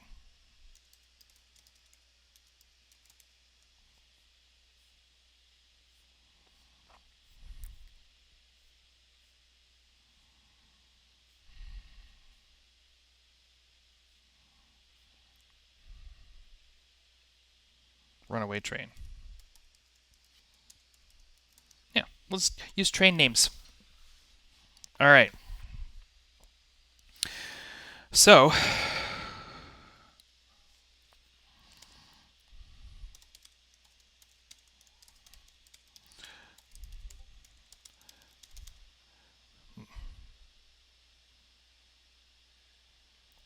the Jump Rangers just need to keep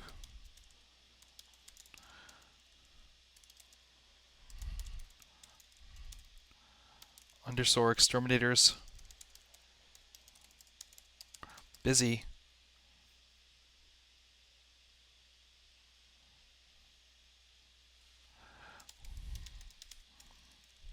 while the colonists make their escape.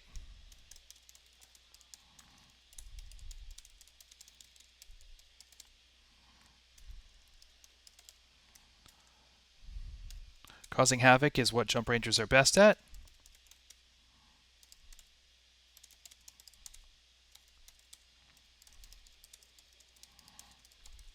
And there is no reason.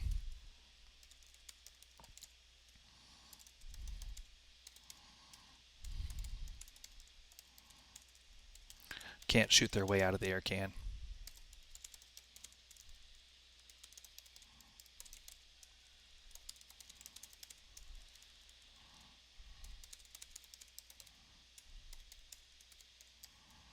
Blowing up an air can.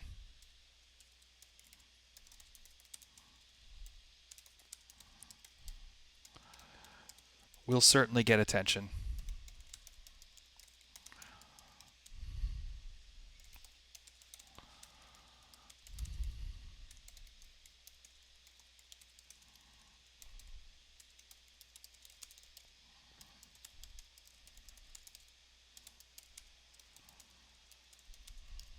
Exterminators will be on high alert.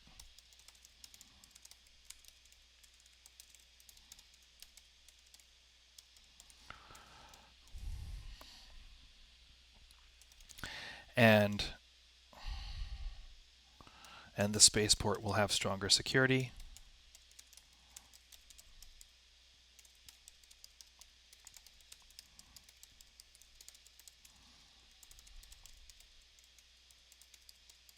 But the colonists will have reached their new home.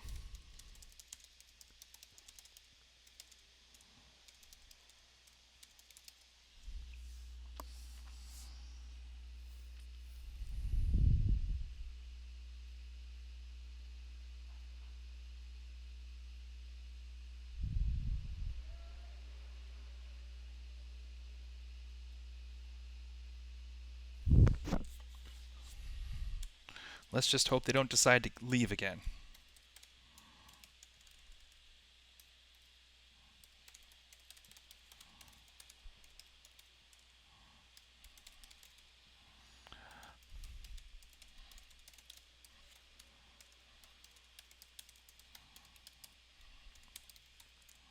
Go high and go far, Rangers. All right, so I totally violated my own rules, but I still think this is a fun adventure, and I still think it would be a great one-off. I think it's something you probably can do in 4 hours if you can keep the game tight. It's maybe not as tight as the other one, but let's just look it over. Let's just look it over, shall we? Oh, first we got the train job. What are we going to call this thing? Here, I'm going to scroll back up to the top here so you can see what I see. Hang on one sec. Here we go. All right, back at the beginning.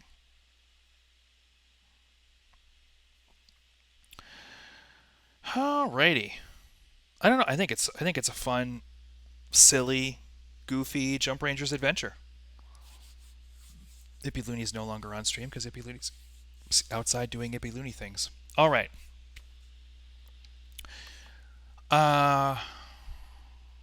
What are we going to call it?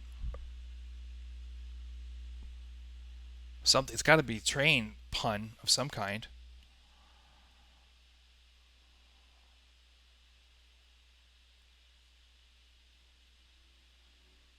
We'll call it the train jump.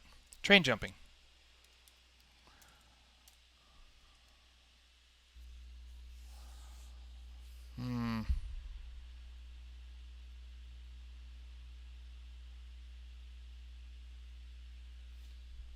Boxcar jump.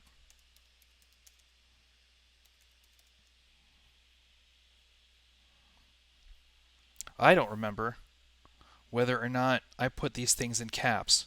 So let's back up for a second. I don't think I did.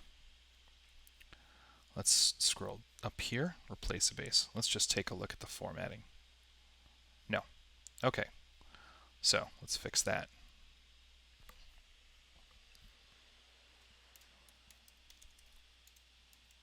Boxcar Jump, a Jump Ranger's mission. All right. In the Jump Rangers universe, it often happens that large groups of people need to be moved from one planet to another. Undersoar exterminators are always on the lookout for human beings to exterminate in any group of people, in particular old, noisy, slow grown-ups. Grown-up people.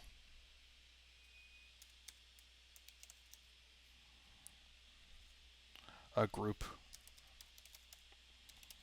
of old, noisy, slow, grown-up people is very likely to attract their attention. Before the Jump Rangers, grown-ups were left to solve these problems on their own.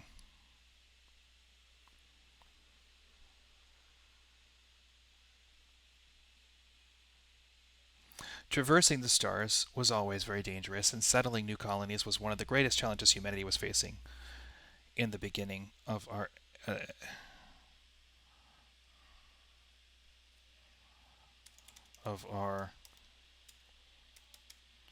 exodus from Earth.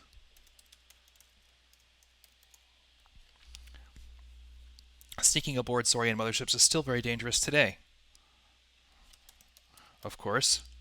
But the Jump Rangers are experts in facing precisely this kind of danger. Colonists and refugees who are fleeing their planet, who are looking to build a new home, have a very good chance of getting where they're going to with the help of a well-prepared Jump Ranger team.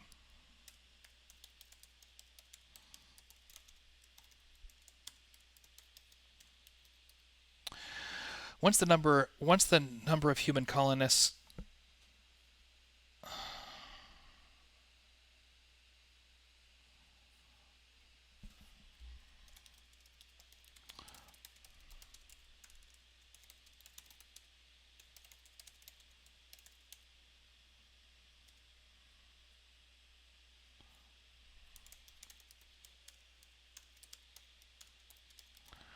people on or off a Saurian mothership. When we're talking about moving groups of more than 10 people on or off a Saurian mothership, a Jump Ranger's options for actually getting them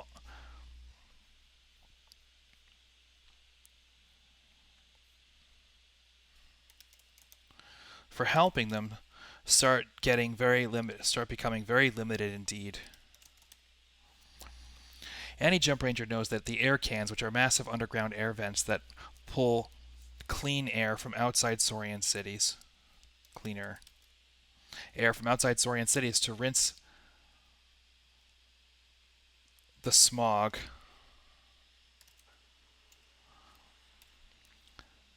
and musk out of visiting starships.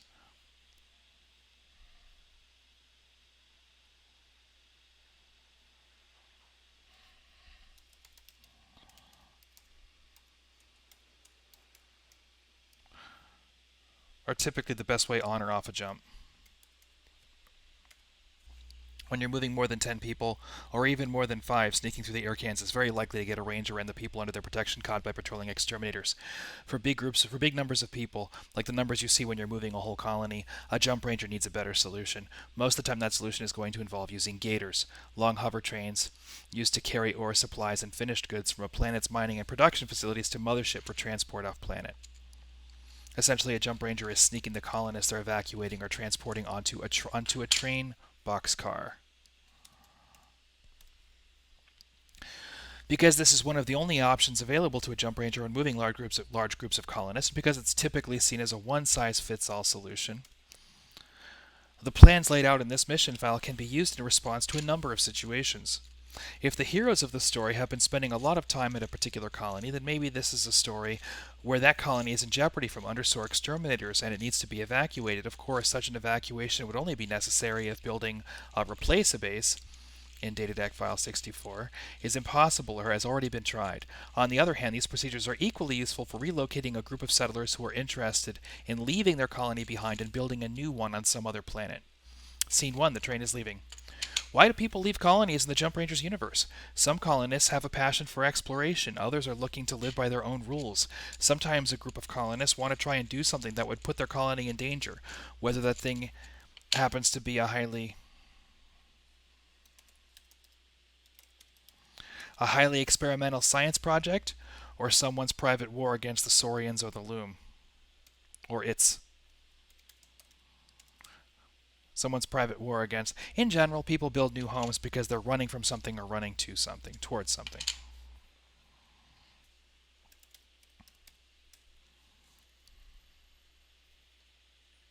If the colonists are running from something, then the Jump Ranger needs to make sure that the problem these colonists aren't that the problem can't be solved some other way. If the problem is undersource, maybe a replace a base is just what they need. If the problem is their relationship with the other colonists, then maybe the Ranger can help them work things out before evacuating them to some far-flung corner of the galaxy. If the colonists are running to something, is it really worth leaving home for? Is this thing really worth leaving home for? Again, is there some other way to get these people what they want? Moving large groups of people onto Saurian motherships and then moving them off again when the ship lands on some other planet is always going to be dangerous. If it can be avoided, it should be avoided.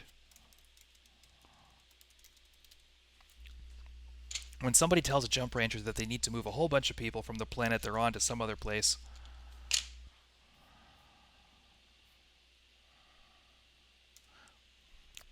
the first thing the Jump Ranger needs to do is look for some other solution. For the sake of this story, let's assume all the other options have already been explored.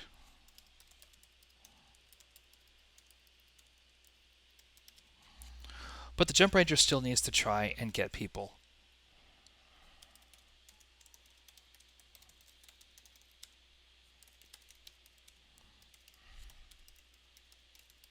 But the Jump Ranger still needs to try and get people to think about less risky solutions. Who knows?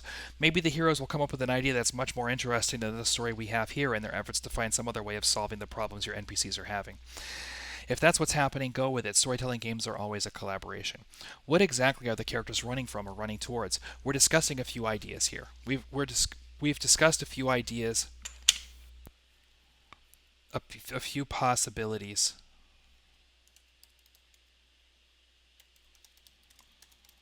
In this data deck file already.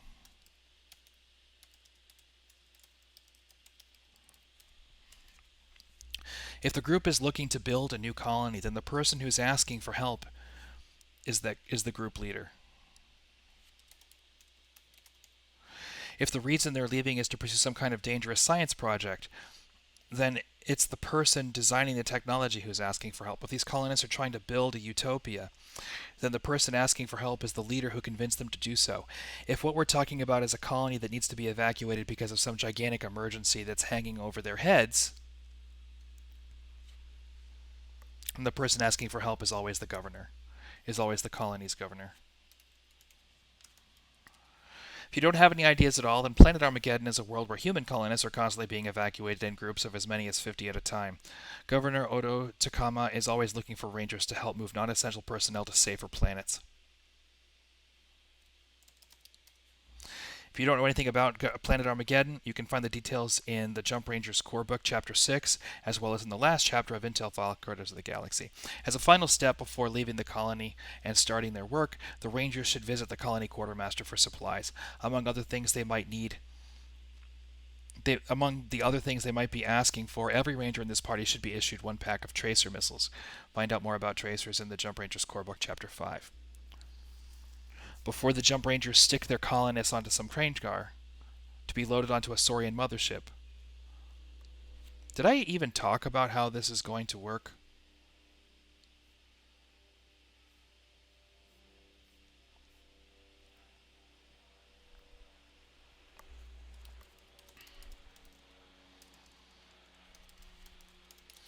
The Rangers are planning to stick these colonists into a train car and let the undersourers load them onto a mothership.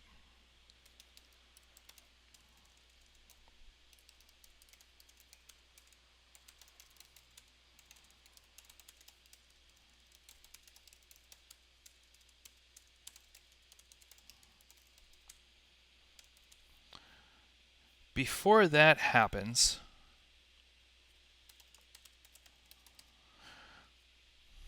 the Rangers need to be sure which motherships are being loaded up for transport and which facilities are loading them. To figure this out, the Rangers will need to visit the city where the spaceport is located and shoot any outgoing gators with tracer missiles. Once that's done, they can stake the city out and see. They can wait and see where these gators run off to, as well as which motherships they are getting loaded when they return.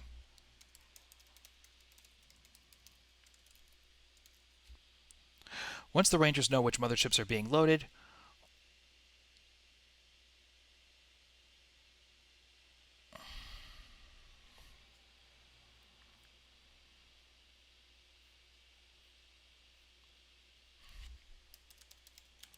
as well as where the gators are running off to,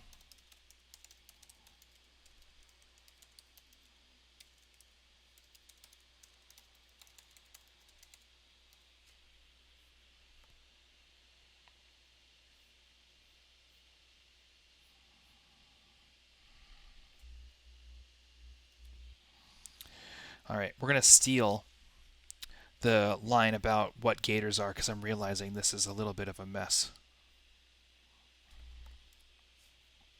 Okay.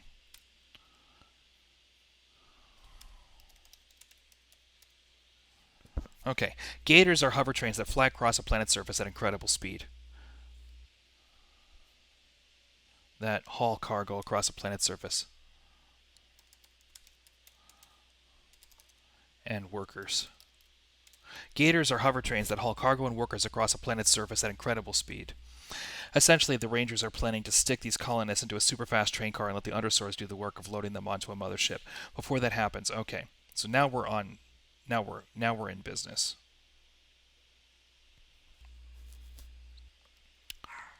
As well as where the gators are running off to. They can sneak into the spaceport and take a look at the motherships themselves. Recognizing any given mothership and remembering which planets that mothership visits on its trade route on, if indeed the mothership has a trade route. All motherships have trade routes of some kind, so we'll just leave that alone. It's going to be a manageable role for any motherships making runs to Soros or to other very busy, well-known worlds. For motherships making trips out to the edges of the Saurian Empire or to worlds unknown to humans, the difficulty can be as high as dauntless. Scene 3, the train wreck. Just like sneaking onto a boxcar, the Rangers are planning on getting the colonists and their supplies onto a moving gator so the train car can be loaded.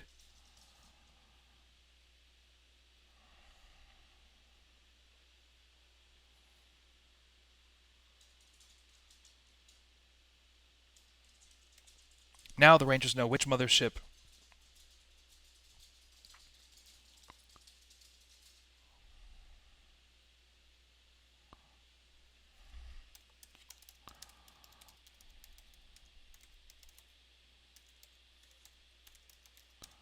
Now the Rangers know which gators are servicing which motherships. All they need to do is decide which mothership to load their colonists onto, which mothership their colonists need to go on. How does a jump ranger get a large number of people onto a super train that's crewed by undersoar guards, and which is probably already full of supplies? Most gators are loaded with goods that aren't all that fragile. If there's a spill, the undersoars aren't going to look too closely at the mess they're cleaning up. Instead, they're likely to just grab what they can salvage, pack it all onto the mothership, and keep things moving as fast as possible. Undersoars are more scared of causing delays than they are of losing a few boxes of this or that commodity.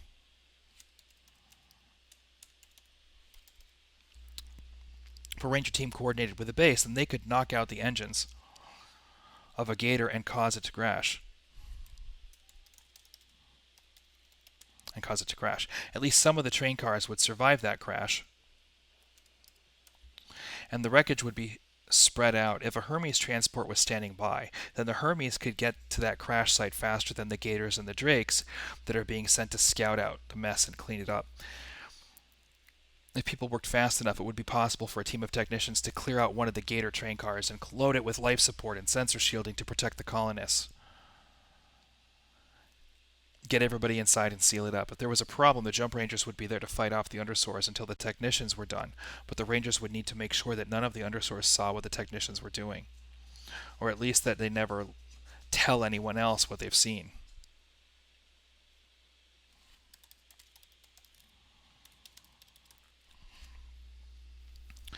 If the Undersoars find a train car that's still sealed up and ready to go, they'll be more than happy to load it onto another Gator and get it onto the mothership without giving it a second look. Once the colonists are all boxed up, the Rangers need to board the mothership through the air cans. Once the ship is in flight, once nobody's paying attention to the cargo bay, the Rangers can let the colonists out of their boxcar and help them find a hiding spot on the mothership. From there, the colonists can either build a colony in the mothership itself, or they can leave when it lands. Or they can depart when it lands. Getting a large group of colonists out of a mothership isn't any less attention-grabbing than getting them into it. But it can be a whole lot more simple. Sneaking those colonists into the tunnels that lead out of the city is easy enough. All it takes is a long, uncomfortable crawl through the ventilation systems of the mothership. Once these characters are outside of the city at the air can itself. As detailed in Chapter 8 of the Jump Rangers core book, the Jump Rangers just need to keep any Undersoar exterminators busy while the colonists make their escape. Causing havoc is what Jump Rangers are best at, and there's no reason why your heroes can't shoot their way out of the air can. Blowing up an air can will certainly cause a lot of problems for the Rangers down the road. Exterminators will be on high alert, and the spaceport will have stronger security measures. But the colonists will have reached their new home. Let's just hope they don't decide to leave and go someplace else anytime soon. Go high and go far, Rangers. I think that's fun. I think that's a fun adventure. I think we have another successful The Mission Files session. you know, and you know, the characters I'm sure are gonna change things around, do their own thing. They always do. But there's a foundation here. And you can always have characters make suggestions that offer solutions if characters feel like they're stuck. I like it. So, this is what the Mission Files is. You know, there's going to be streams where people actually do show up and they can ask questions and we can troubleshoot some of this stuff. We can talk about ideas, we can talk about lore, we can discuss bits and pieces of the Jump Rangers universe. We'll look things up. Just keep churning out Mission Files once a week for people to play through. I don't know. I think it's a fun adventure. I'd run it. I probably will run it for Federico on Metagame. I'm out of frame a little bit. Let's fix that. So, thank you. Thank you for watching. And join me next week for another Mission Files. And in the meantime, go high and go far, Rangers.